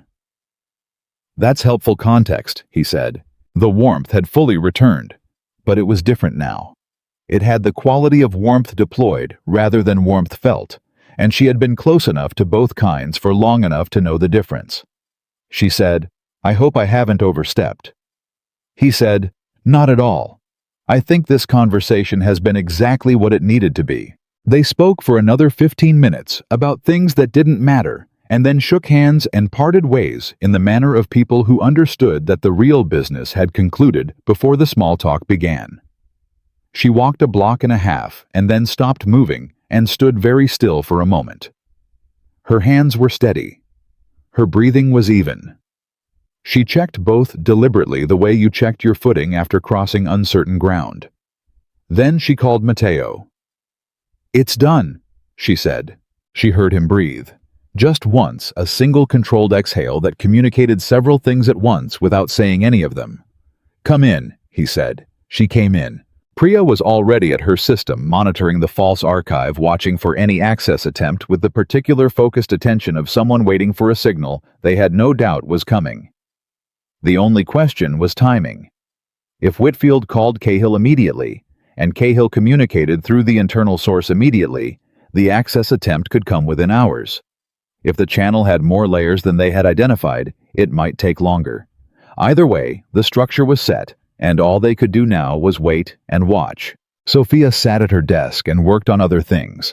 Not because the waiting wasn't present, it was a low-grade electrical hum underneath everything, but because she had learned that the worst thing you could do in a waiting period was make the waiting the entire atmosphere. You did the next thing. You stayed in the work.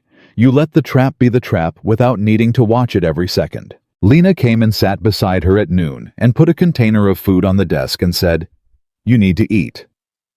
Sophia looked at her. "You made food." "I made too much," Lena said with the specific deflection of a person who absolutely made it deliberately, but had decided that acknowledging generosity was more vulnerability than the situation required. Sophia ate. They worked side by side without speaking much, and the silence had the quality of the silence between people who had built enough shared context that quiet was a form of communication rather than an absence of it. At 2:17 in the afternoon, Priya's chair moved. It was a small movement, a straightening. The physical signal of someone whose attention had just sharpened from watchful to alert. Sophia was at Priya's desk in 4 steps. The false archive had been accessed. The timestamp was 2:15. The authentication credential was one of the 7. The access had lasted 43 seconds, long enough to open the file, not long enough to read it carefully, the duration of someone confirming existence, rather than absorbing content. 43 minutes, Sophia said. Priya looked at her. What? From the time I left Whitfield to the access attempt. 43 minutes. She ran the arithmetic. Whitfield calls Cahill the moment she's out of sight. Cahill contacts the internal source immediately, directly, without intermediary. The internal source executes within the hour. There are no intermediaries. The channel is a straight line. Which means, Priya started, which means Cahill has a direct, real-time communication with whoever this is, Sophia said. Not a slow channel, not a drop system. Direct contact, which means they know each other, not professionally at a distance. Personally. Lena appeared behind them. She had heard it. She was already running the calculation in her own way, the financial pattern recognizer in her seeing the shape of it from a different angle. If they know each other personally, Lena said, the relationship predates the organization. Sophia turned to look at her. 7 years, she said. Lena's expression changed. Check the year, Sophia said. Check when Cahill's holding company was established. The one connected to the sealed evidence. Lena was already moving. Sophia stood there and felt something cold move through her that was not the good cold, not the clear water cold of decisive action, but the other kind. The cold that arrived when a pattern you had been following suddenly showed you where it started, and the starting point was somewhere darker than you expected. Lena came back in 4 minutes. She put a printed page on the desk. Cahill's holding company had been established 8 years ago. The person inside Mateo's organization had joined 7 years ago, 1 year after the company was established. Sophia looked at the timeline for a long moment. They didn't get recruited from inside, she said. They were placed here, from the beginning. The room was completely silent. She went to Mateo's office. She knocked once and opened the door without waiting. He was on the phone. He looked at her face and ended the call immediately. She placed the access log, the timestamp, and Lena's page on his desk in that order. She said, 43 minutes from the time I left Whitfield to the access attempt. Direct channel, no intermediaries. And the holding company predates their arrival by 1 year. Mateo looked at the pages. He looked at them the way he looked at things that confirmed what he had already begun to know, but had been carrying the weight of as a possibility rather than a certainty, hoping the weight would turn out to be lighter than it felt. It was not lighter. She watched his face. She had been watching his face for 2 months, learning its register, understanding the architecture of what he chose to show and what he chose to hold back. And what she saw now was something she had not seen from him before. Not the grief, not the hardness. Something underneath both of them. Something that had been there longer. The thing that the grief and the hardness had been built to protect. He had believed in this person for 7 years. He had built something around that belief. And the belief had been engineered, constructed, placed inside the organization before there was anything inside the organization worth stealing, which meant someone had looked at Matteo Russo 8 years ago and decided that what he was building would eventually be worth the investment of a 7-year infiltration. She thought about what that meant. The patience of it. The cold, precise patience of someone deciding to build a human asset inside an organization that didn't yet exist in its current form, and waiting for years until the timing was right. "Who knows?" Mateo said. His voice was even. She had learned that the evenness was not the absence of feeling, but its complete internalization, the particular quality of a man who had spent 20 years making sure that what he felt and what he showed occupied different rooms. "Lena, Priya, me," she said. "And you."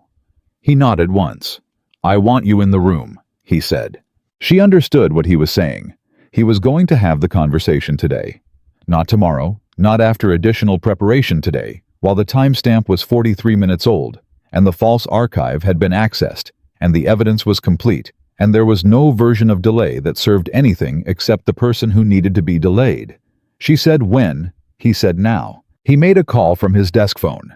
He asked the person to come to his office when they had a moment, and his voice on the call had the quality it always had measured, unhurried, giving nothing away. And she understood that 7 years of proximity had built this person's understanding of Mateo's voice well enough that any deviation from his normal register would have been felt immediately.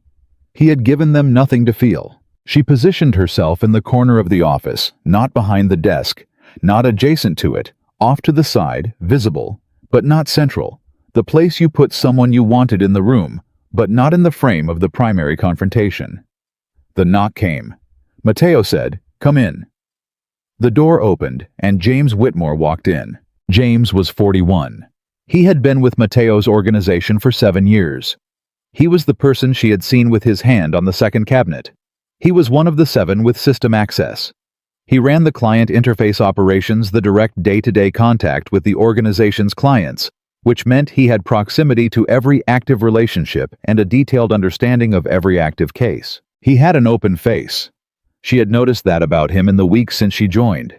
He had the kind of face that communicated trustworthiness without effort, and she understood now that this was a skill rather than a feature, something developed over years of needing to be believed by someone who was very good at reading people. He walked in and saw her, and something happened in his face. A micro-adjustment, a recalibration. She saw it because she was looking for it, and because she had trained herself in these past 2 months to see the things that happened in a face in the half-second before the face decided what to show. He sat down in the chair across from Mateo's desk, the ordinary chair, the position of a person called in for a conversation that had not yet announced what kind of conversation it was. Mateo put the access log on the desk. He put the timestamp on top of it. He put the holding company and corporation date beneath it. He did not explain what they were. He placed them in order on the desk, and then he folded his hands and looked at James Whitmore. James looked at the papers. The silence lasted 7 seconds. Sophia counted. Then James said very quietly, "How long have you known?" Mateo said, "Long enough." James looked at the papers for another moment. Something moved across his face in sequence, the calculation, and then beneath the calculation, something more human. Something that had perhaps been waiting behind the calculation for some time and had now, in the specific relief of being seen, decided to come forward. "I want you to know," James said, "that I spent 3 years not acting on it." Mateo said nothing. 3 years of access and I gave them nothing, James said. I told Cahill every 6 months that I was working toward it, that the timing wasn't right. I kept finding reasons. I told myself the reasons were real. He stopped. He looked at his hands. Then 11 months ago, the sealed evidence became the specific target, and the reasons stopped being enough. He made it clear that the arrangement had a timeline. What was the arrangement? Mateo said. James was quiet. James, Mateo said.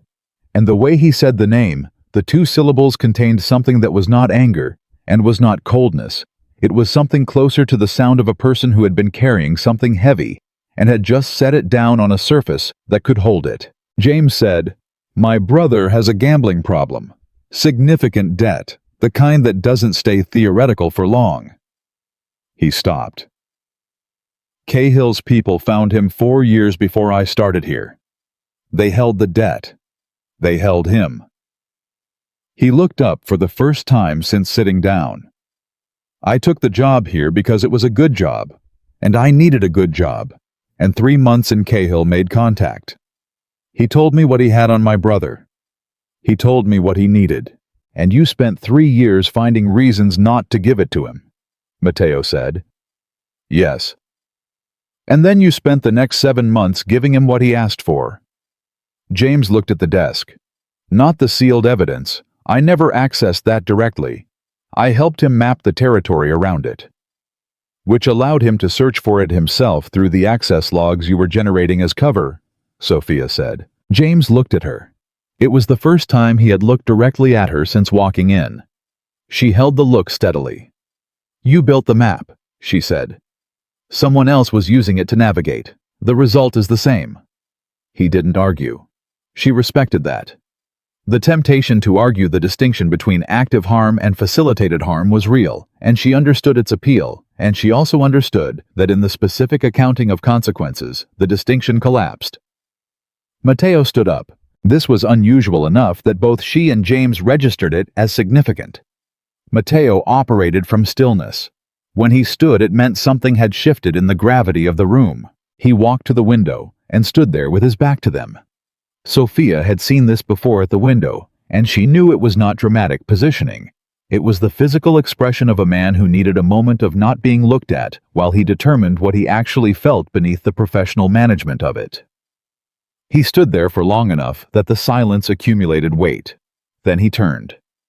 Your brother's debt, he said. The specific amount. Do you know it? James blinked. This was not the direction he had been bracing for. Approximately. It's grown. With interest and... Tell me the number, Mateo said. James told him. Mateo looked at Sophia. She understood the look. She gave him nothing back because she understood that giving him nothing was the appropriate response. This was his decision, his calculation, his 20 years of understanding what power could do that didn't involve making things worse. He looked back at James. I'm going to tell you what happens now, he said. You're going to write down everything. Every contact with Cahill, every piece of information you passed, every conversation, every instruction. Completely and accurately with dates where you have them and approximations where you don't. You're going to give that documentation to Sophia, who will verify it against everything we already know, and if what you've written is complete and truthful, the gaps will tell us only what we don't yet know, not what you've chosen to hide. James was completely still. In exchange? Mateo said, the debt is handled, your brother's debt. Today, not as a reward, not as a transaction, as the removal of the mechanism that was used to put you in an impossible position. Because the people who exploit what someone loves are not a threat I negotiate with, I eliminate. He paused. You will no longer work here. That is not negotiable, and it is not punitive. It is simply the reality of what this situation requires. But you will have the space to figure out what comes next, without the weight of what Cahill has been holding over you. Sophia watched James Whitmore hear that. She watched the specific effect it had, the way a certain kind of mercy could reach a person who had been braced for punishment and find something they had long since stopped expecting. James's jaw moved. He was holding something. He held it for a long moment. Then he said, Why? Mateo said, Because 7 years is a long time, and I'd rather understand who you actually are than be correct about who you became. The room was still. James nodded once. He looked at his hands again, and this time, whatever was in his face was not calculation, and was not the micro-adjustment of a man managing what he showed. It was just a face. A person. 41 years old, carrying something too heavy for too long in a room where the weight had just been redistributed by a man who had every right to leave it all on him, and had chosen for reasons that were his own not to. He started talking. He talked for 2 hours. Sophia took notes. She recorded it. She cross-referenced as he spoke, flagging the pieces that matched what they already knew, and setting aside the ones that extended the picture into territory they hadn't yet mapped. Lena joined them 40 minutes in and did the financial verification in real time, confirming dates and amounts against what Cahill's records had told them. By the time James finished, the full architecture of the operation was visible for the first time in its complete form. Cahill had been running 3 separate information feeds into the market for 11 months.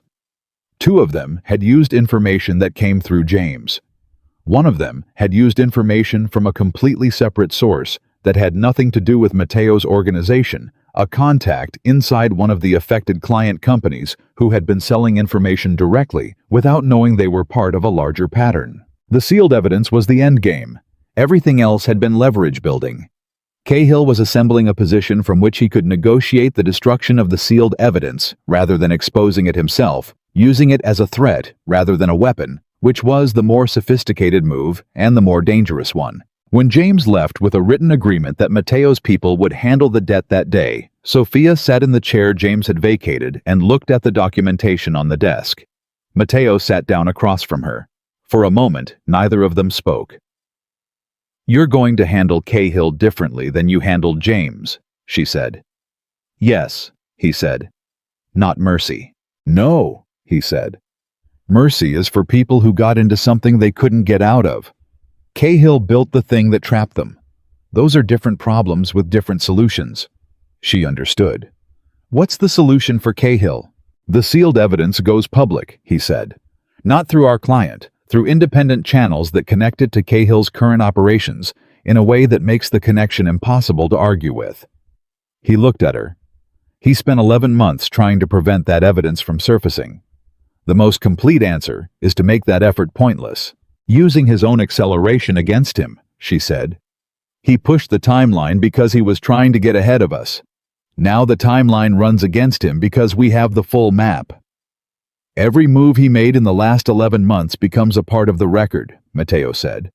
"Not just the original misconduct, the attempt to suppress it, the assets he recruited, the methods he used." He paused. "The people he decided to threaten." She thought about Danny, his open laptop, his cereal bowl. She thought about Richard Cole's fingers on her wrist. She thought about the cold clarity that moved through her in those moments. The body's knowledge that something was wrong, that something needed to stop, that the mechanism for stopping it was already there and had been all along. "He put Danny in his assessment," she said, "as a vulnerability." "Yes," Mateo said. "He was wrong about that." "He was wrong about several things," Mateo said. "Starting with what he thought you were." She looked at him. He was looking at her with the direct attention that meant the thing being said was the thing being felt. No professional management, no distance, just the plain transmission. "He read your file and saw a struggling waitress with a vulnerable brother and financial pressure," he said.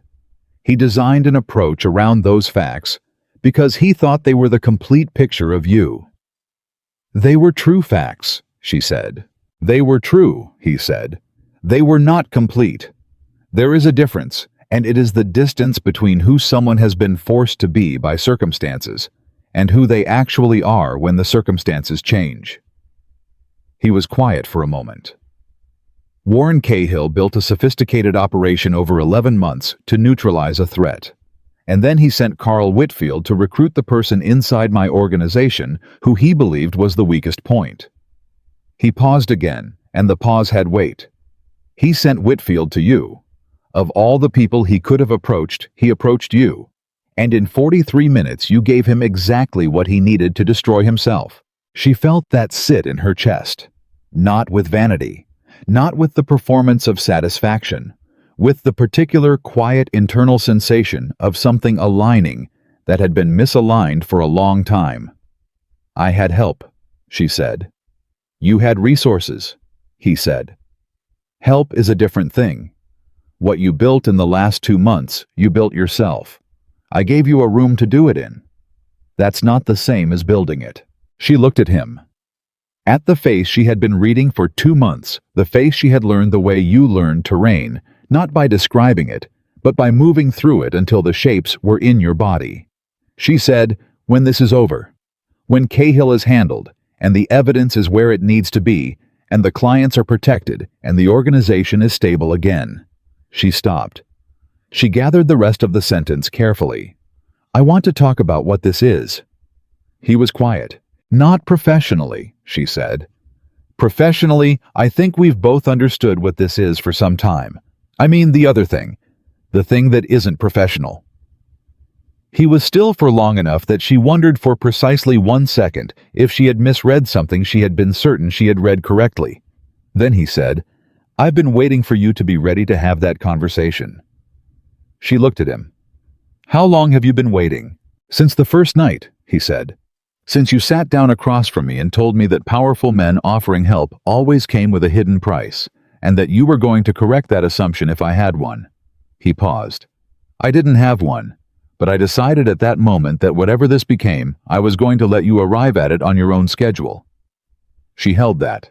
She thought about 4 years of survival arithmetic, about smiling when it hurt, about making herself invisible and calling it safety, about the night the body remembered what the mind had let go, and the cold clarity, and the corner booth, and the man in it, who had looked at a waitress defending herself and seen something nobody else in the room had known to look for. She said, "First, let's finish this." He said yes.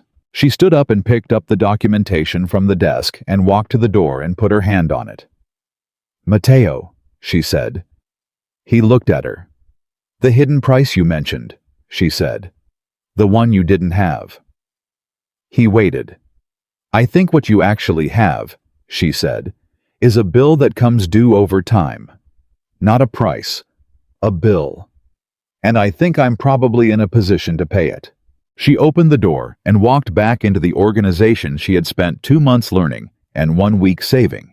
And behind her in the office, a man who had spent 20 years being very careful about what he let himself want, sat very still for a moment, and then he picked up his phone and began to make the calls that would end Warren Cahill's 11-month project in the next 72 hours. Outside the window, Chicago moved and turned. The bill was coming due, and for the first time in a very long time, Matteo Russo was not afraid of what it cost. The notification came at 11:43. Priya sent it as a single line of text to Matteo's phone, and Matteo read it standing in the hallway outside the conference room with Sophia 3 feet away, and she watched his face when he read it, and she did not need to see the screen to understand what it said. The false file had been accessed, not by Whitfield, not by someone in Cahill's external organization. The access credential belonged to someone inside this building, someone who had received the location from Whitfield's channel and moved on it within 47 minutes of Sophia handing over the file, which was faster than even the access pattern had suggested, which meant the urgency on their end was higher than they had calculated, which meant whatever Cahill was building toward had a deadline they hadn't known about. 47 minutes. Sophia looked at Matteo. He put the phone in his pocket. His face had the quality she had seen once before, the morning after the internal source was first identified, not anger in its ordinary form, but something colder and more deliberate, the expression of a man who had made peace with what needed to happen, and was now simply moving toward it. "It's confirmed," he said. "I know," she said. "I need you to go back to your desk," he said. "Work normally. I'm going to make 2 calls and then handle this directly. I need the room to be calm when I do it." She understood. The worst thing that could happen in the next 30 minutes was a disruption in the office's emotional temperature. If the internal source sensed anything before Matteo was ready, they would have time to construct a defense, to move information to create the kind of ambiguity that made certain things much harder to resolve cleanly. She went to her desk. She opened the Hartley account file. She stared at it and processed 0 words of what she was reading, while the clock on her screen moved from 11:46 to 11:47 to 11:48. Dominic was at his desk across the room. He was working on something on his screen. He looked up once and their eyes met, and she held his gaze for exactly 1 second, which was long enough to communicate nothing specific and everything general, and he looked back at his screen. Gregory was near the window making a call. His voice was low and neutral in the way it always was. She watched him without appearing to watch him. Lena was in the back office. She had been there since 9. The others moved in their ordinary rhythms, coffee cups and keyboards, and the low background sound of a professional space operating in its normal register. And then Matteo came out of his office. He walked without urgency. He walked the way he always walked, with the specific, unhurried quality of a man who understood that speed communicated alarm, and alarm communicated loss of control. And the one thing Matteo Russo never communicated in a professional space was loss of control. He crossed the common area, and he knocked twice on the door of the side office that the internal source was working in, and he opened it and went inside, and he closed the door behind him. The click of that door closing was the quietest sound Sophia had ever heard in a loud room. Everything continued. Gregory finished his call. Dominic typed something. A phone rang at the reception desk and was answered. 4 minutes passed. Then 5. Then the door opened. Matteo came out first. Behind him, with the particular stillness of someone who had been told something devastating and had chosen stillness as the only available response, came James Whitmore. James Whitmore, who had been with the organization for 7 years, who was 41 years old and had come to Matteo from a federal background, highly recommended, trusted almost immediately, because trust in James Whitmore had seemed for 7 years like one of the safest investments in the organization. Who had remembered people's birthdays and brought food back from business trips, and was the first person to arrive when someone on the team had a crisis, and the last to leave. James Whitmore, who had spent 5 months passing sealed client information through a cloud document revision system to Warren Cahill's organization. He walked through the common area without looking at anyone. His face was the face of a man who had already had the conversation and understood that the time for any alternative version of it had passed. He was not in handcuffs. He was not being escorted. He was walking with what remained of his own agency in the direction of the exit. The room went completely still. Not the theatrical stillness of a scripted moment. The genuine breath-held stillness of people who were watching something they had not been prepared for and were processing the gap between what they had believed and what was currently crossing the room in front of them. James Whitmore stopped at the door. He turned. Not to face anyone specifically. He turned to face the room in general, and for a moment he stood there with 7 years of trust dissolving in real time around him, and Sophia watched his face and saw something she had not expected. Not defiance, not shame, something more complicated than either. He said, "I'm sorry." Nobody said anything. He left. The door closed behind him for the second time in 10 minutes, and this time the sound it made was different. Not the quiet, deliberate click of Matteo entering a serious conversation. The sound of something ending. Matteo stood at the front of the room. He looked at his team, the team he had built, the people who had given him years of their professional lives, who were now absorbing information that was rewriting a fundamental piece of their understanding of the world they worked in. He said, "James has left the organization. The full situation will be explained within the hour. Right now, I need everyone to continue working because the next step requires us to be operational." He paused. "What happened is real, and I know it hurts. We'll deal with that, but not yet." Dominic's face had done something specific and then stopped doing it, the compressed version of an emotional process being deferred to a time when it could be handled properly. Gregory had turned fully away from his window and was looking at the space James had walked through. Lena had appeared in the doorway of the back office, and her expression told Sophia that she had known the name that Matteo had told her sometime in the last hour, and that knowing had not made watching it any easier. Sophia sat at her desk and felt the weight of the room settle around her. She had been here 8 weeks. 8 weeks, and she had walked into the middle of the most serious fracture this organization had experienced in 7 years, and she had been the one to find the thread to pull it to build the architecture of the trap that had confirmed what needed to be confirmed. She did not feel triumphant. She felt something more complicated than that. She felt the particular solemnity of having been useful in a way that had required damage to happen. Because the thing about exposing a betrayal was that the exposure did not undo the betrayal, it only made the shape of it visible, and sometimes the shape was worse than the fact. She thought about James Whitmore saying, "I'm sorry" to a room full of people who hadn't known they needed an apology until 30 seconds earlier. She thought about 7 years. Matteo appeared at her desk 40 minutes later.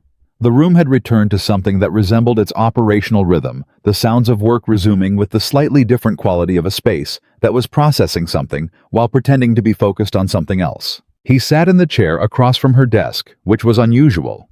He rarely sat in that chair, and he put his hands together on the desk in front of him, and she understood that whatever came next was not an operational briefing.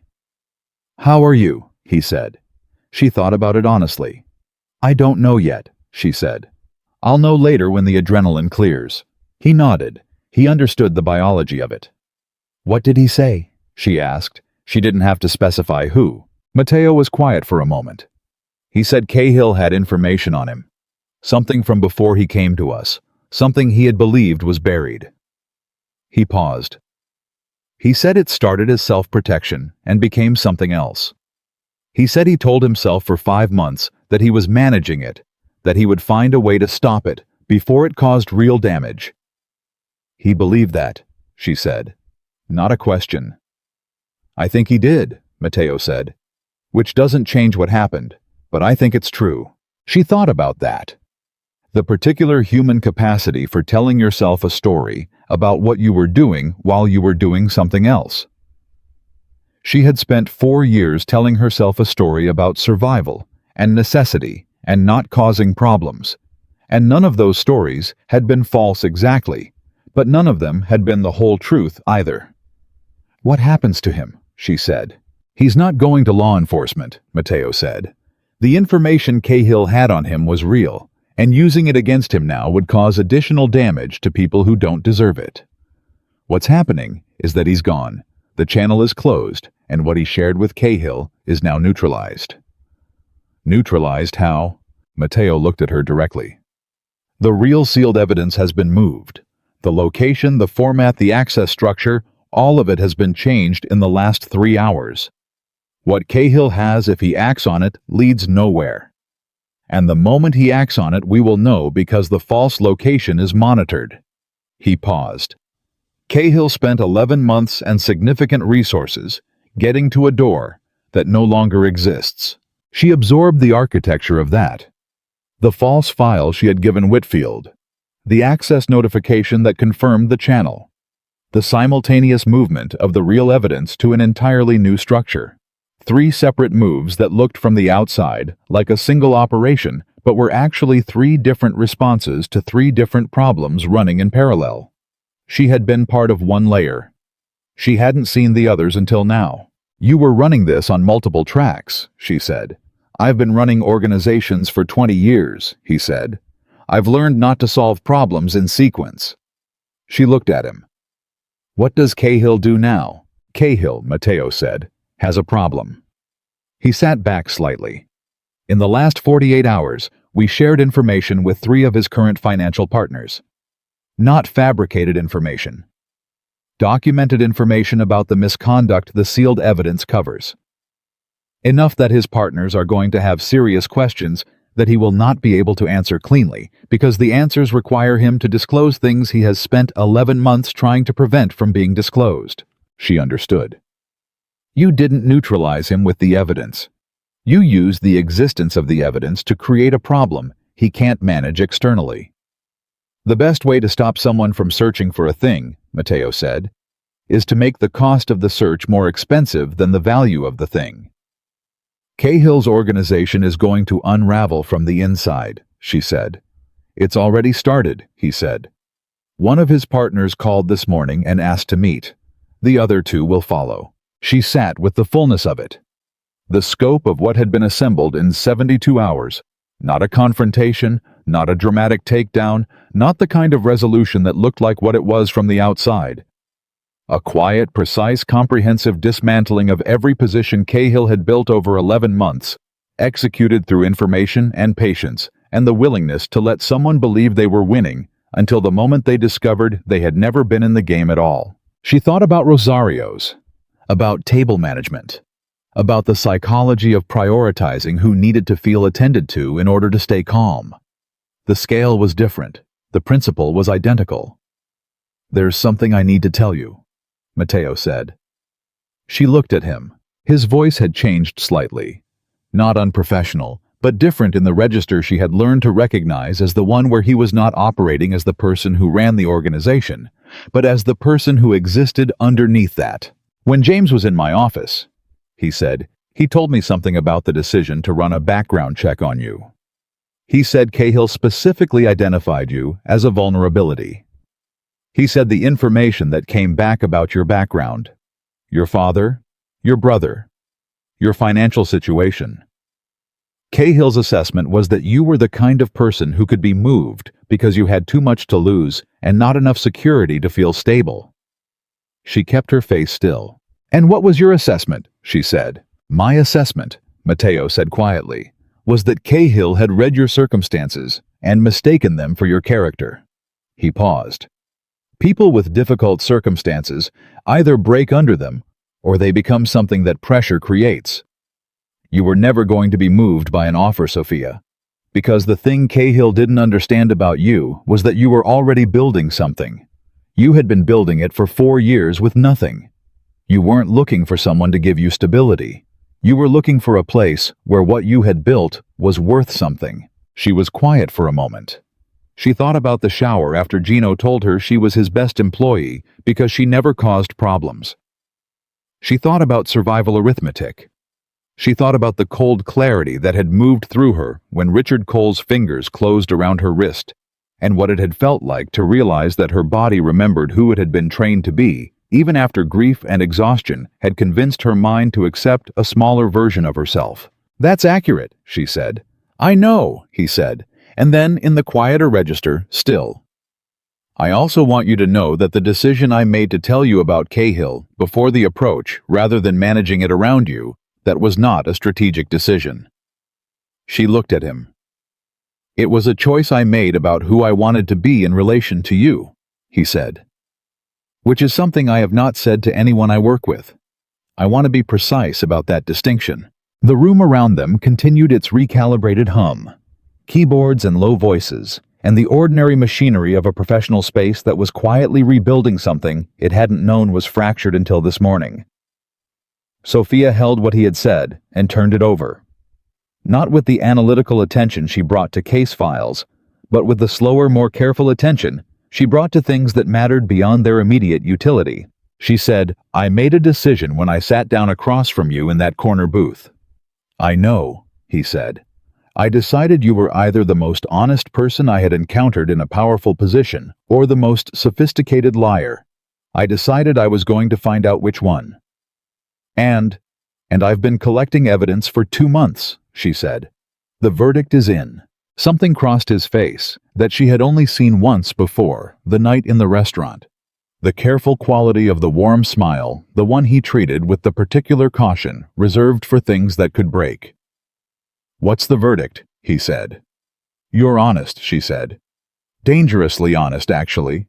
The kind of honest that makes things complicated because it doesn't leave much room for the comfortable version of difficult situations." "Is that a criticism?" "It's an observation," she said. "I'll get to the verdict in a minute." He almost laughed. She had never seen him almost laugh before. Not the controlled social version, but something that surprised him slightly, the involuntary upward movement that came before you remembered to manage it.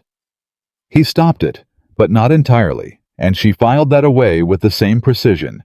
She filed everything as a data point about what existed underneath the structure he maintained. She said, "The verdict is that I made the right decision sitting down, and I would make it again." He looked at her steadily. "Good," he said. The word was simple, and he did not dress it up. She appreciated that about him more than she could have easily explained. The rest of that day moved with the particular quality of an aftermath not slow, because there was too much to do for slow, but with a different weight than the days before it. Mateo spent 3 hours on calls with affected clients, walking each one through a carefully constructed summary of the situation that was complete enough to be honest, and contained enough to prevent the kind of panic that created secondary damage. Sophia drafted 2 of those summaries herself, the Hartley account and one other, and Mateo read both of them and made no changes and sent them without revision, which was a form of communication that needed no elaboration. Lena came to her desk in the late afternoon and sat down without preamble, which was its own form of communication from Lena, whose relationship with spontaneous social approach was minimal. "The two transactions I pulled from my preliminary analysis," Lena said. "You were right. They were the admission, not the misdirection." "You would have found it," Sophia said. "I would have found it on the second pass," Lena said. "You found it on the first pass, looking at something I had already dismissed." She was quiet for a moment. "I don't dismiss things easily. I want you to understand that." "I know," Sophia said. "What you did," Lena said with the precision of someone choosing each word with care, "was not what a person with 8 weeks of experience in this environment does." "I had 4 years of experience before this environment," Sophia said. "I know," Lena said. "I read your file, your actual file, not the Cahill version." She paused. "I want to say something that I don't say. I'm going to say it once, not because it needs to be said more than once, but because it should be said at least once." Sophia waited. "You belong here," Lena said. "Not because Mateo decided you did, because the work decided you did, and those are different things." She left before Sophia had to figure out how to respond, which was considerate in the specific way that people who understood the weight of meaningful statements were sometimes considerate. They delivered the thing and created space for it, rather than waiting for a receipt. Sophia sat with it for a while. She thought about belonging, the particular shape of the concept. She had belonged at Rosario's in the way you belonged. Somewhere you had made yourself necessary by reliability, by competency, by the absence of complaint. She had not belonged there in the way she was beginning to understand belonging could work, which was that the place needed not just your function, but your specific self, the specific way you thought and moved and saw. She had been at this organization for 8 weeks, and she had changed the outcome of something that had been building for 11 months. That was not what reliable employees did. That was not what competent workers who kept their heads down and didn't cause problems did. That was what she did. She was still sitting with that when her phone rang. Danny. She picked up. "Hey," she said. "Hey." His voice had the texture of someone who had just finished something difficult and was in the specific decompression of the aftermath. "That study call was brutal. 3 hours. We basically rewrote the entire project architecture." "Did it help?" "Actually, yes," he said with the slightly surprised tone he sometimes had when effort produced results. "I think it's going to work now. It's better than what we had." She leaned back in her chair. "Good," she said. "That's what happens when you take something apart and rebuild it. It ends up better than the original." "Deep thoughts from my sister," he said, and she could hear the grin. "Are you okay? You sound like you had a day." "I had a day," she said. "Good day or bad day?" She thought about it. The honest answer was neither or both or something that didn't fit cleanly into either category, the way most days that mattered didn't. She thought about James Whitmore saying, "I'm sorry," to a room full of people. She thought about Lena sitting down without preamble. She thought about Mateo's face when he almost laughed. "A real day," she said, "the kind that means something." "Okay," Danny said, accepting this with the easy trust of someone who knew when to ask more and when to let something be what it was. "I'm making pasta tonight if you're home by 7. "I'll be home by 7, she said. She stayed until 6:30. She tied off the Hartley documentation, filed a summary of the day's operations that covered the confirmed channel closure and the Cahill neutralization timeline, and wrote one additional note that was not part of any formal report. It was a chronological account of every piece of the behavioral map she had built over the past week, structured so that the methodology was clear and repeatable, so that the next time this kind of analysis was needed, it didn't have to be rebuilt from scratch by someone working instinctively. She left it on Lena's desk with no note attached. She was putting on her coat when Mateo came out of his office. He was also leaving, which was unusual. He was typically the last one in the building by a significant margin. He looked at her coat and then at his and said, "Early for me." "Late for me," she said. They walked out together. The building had the specific quietness of an evening after a serious day, the kind of quiet that was not empty, but full weighted with everything that had moved through the space in the last 12 hours. Outside, the city was doing what Chicago always did, moving loud, indifferent to the specific weight of any individual afternoon. They stood on the sidewalk for a moment in the way that people sometimes stood when a conversation had been going on all day in the background and was deciding whether to become a foreground. The Cahill situation will be fully resolved in the next 2 weeks, Mateo said. His partners are pulling back. Without their backing, what he was building collapses. The sealed evidence stays sealed, and the people it protects stay protected. And the organization, she said, rebuilds, he said. The way it always has. With the people who are actually here. He paused. I want to talk about your role going forward. Not tonight, but soon. What's changing? What you did this week is not assessment work, he said. It's not what I brought you in to do. What you did this week is something different, and I want to build a structure around it that reflects what it actually is, instead of fitting it into the category I started you in. She looked at him. What category is that? I don't have a name for it yet, he said with a candor that was consistent with everything she had learned about him. That's part of the conversation I want to have. I can wait for the right name, she said. Good. He looked out at the street. Go have dinner with your brother. She had not told him about Danny's pasta. She had not told him about the phone call. She looked at him. How do you check your phone differently when it's him than when it's anyone else, he said, not looking at her, still looking at the street. You've done it 3 times since he called. The phone goes in the same pocket, but the movement is quieter, like you're carrying something careful. She was quiet for a moment. She thought about what it meant to be read accurately by someone who paid that quality of attention. She thought about 8 weeks, about survival arithmetic, about the version of herself that had stood in the kitchen at Rosario's with her hands on a steel prep table and the cold clarity receding into something that didn't have a name yet. She thought about sitting across from Matteo Russo in a corner booth at midnight and saying, I have conditions in the first 60 seconds, and the way he had said, agreed without qualifications, and how she had catalogued that as important without yet fully understanding how important. She understood now. She said, you pay attention to things that most people consider background noise. I learned it from necessity, he said. Then I learned to value it. He finally looked at her with the directness that was the highest register of his communication, the one that carried no performance. Then I met someone who had been doing it for years without understanding it was rare. She held his gaze. I'm starting to understand, she said. She left. She walked 3 blocks before she caught herself smiling. Not the professional smile she had spent 4 years perfecting, the one she had deployed at tables she didn't want to be at with people who didn't see her face.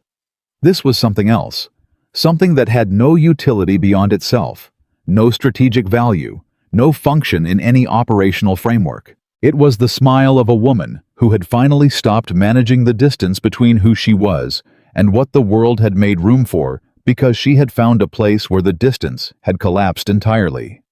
She took the train home. She sat in the kind of comfortable anonymity that existed in evening commutes, surrounded by people carrying their private weights in public silence, and she thought about the day from beginning to end. James Whitmore saying, I'm sorry. Priya's notification at 11:43. The click of a door closing. Lena sitting down without preamble and delivering something she said once because once was all it needed. Matteo saying the choice I made was about who I wanted to be in relation to you. She thought about Warren Cahill reading a background file on a waitress from a small Italian restaurant in Chicago and seeing a vulnerable point in an organization he wanted to break open. She thought about what he had seen: difficult circumstances, financial pressure, a young woman with too much responsibility and not enough resources, and how completely he had misread what those things had made her. He had seen a person that hard circumstances had made small. He had not understood that there was a kind of person that hard circumstances made precise, careful, capable of a quality of attention that comfort never produced, because you only learn to see the details of a room when you had spent years knowing that missing one of them had consequences. He had seen a waitress. He had not seen the woman who had been studying every room she walked into since she was 24 years old, cataloging the information that other people overlooked, building a skill set out of the raw material of a life that never once offered her the luxury of not paying attention. His mistake was not unusual. It was, in fact, the most common mistake that people with resources made about people without them, the assumption that circumstance was character, that what you had was who you were, that the absence of security was the same as the absence of strength. He had been profoundly wrong, and that wrongness had cost him 11 months and an organization. She got off the train. She walked the 2 blocks to the apartment. She could smell the pasta from the hallway garlic and something tomato-based that meant Danny had gone to the effort of actual sauce rather than the jarred version, which meant his study call had gone even better than he'd let on, because he only cooked real sauce when he was feeling genuinely good about something. She opened the door. He was at the stove, earbuds and moving to something she couldn't hear. He turned when she came in and pulled one earbud out and said, 6:58. Impressive. I said 7. She said. You said you'd try, he said. Difference. I said I'd be home by 7. He looked at her. He had their father's eyes, the same watchfulness under the easiness, the specific quality of someone who cared more than they made legible on the surface. He said, You look different. Different how? He thought about it with the seriousness he applied to questions that deserved seriousness. Like you figured something out, he said. Not a work thing, a you thing. She set her bag down. She sat at the kitchen table, at the same place she had sat that morning, drinking cold coffee and listening to him argue with his backpack zipper. And she looked at the textbooks and the sticky note and the cleaned cereal bowl, because he had cleaned it this time. And she thought about everything that had moved between this morning and this moment. Something like that, she said. He put the other earbud back in and went back to the sauce, and she sat at the table and let the warmth of the apartment settle around her. The specific warmth of a place that was not beautiful or large or decorated with anything that hadn't come from a necessary budget, but was hers, was theirs, was the thing she had been protecting all along without always being clear about what she was protecting it for. She understood now. She was protecting it so it could be the place she came back to. Not the place she escaped to, not the place she hid in, the place she came back to because she had somewhere to come back from. That was what had changed. 2 months ago she had been surviving. She had been doing it with skill and with dignity and with the particular kind of grace that people developed when they had no other option. But surviving and living were not the same calculation, and she had been running the wrong arithmetic for a long time without recognizing the error because she had never been given a reason to look for it. Matteo Russo had given her a reason. Not by offering her something she needed. By seeing something she already was and creating a context in which it was not exceptional, but expected, not surprising, but simply the baseline of what she was capable of. That was what you did when you actually saw a person. You didn't rescue them. You made room. Danny put pasta on the table and sat across from her, and they ate and talked, and the conversation moved through 3 different subjects in the easy, non-linear way of people who had known each other long enough that conversation was not performance, but presence. He asked about work in the vague way he asked, respecting the privacy she had established without making it feel like distance. She asked about his project, and he talked for 12 minutes, and she listened for all 12 of them. Later, after the dishes, she stood at the kitchen counter and called Matteo. He picked up on the second ring. The pasta was good, she said. A beat of silence. Then, I'm glad.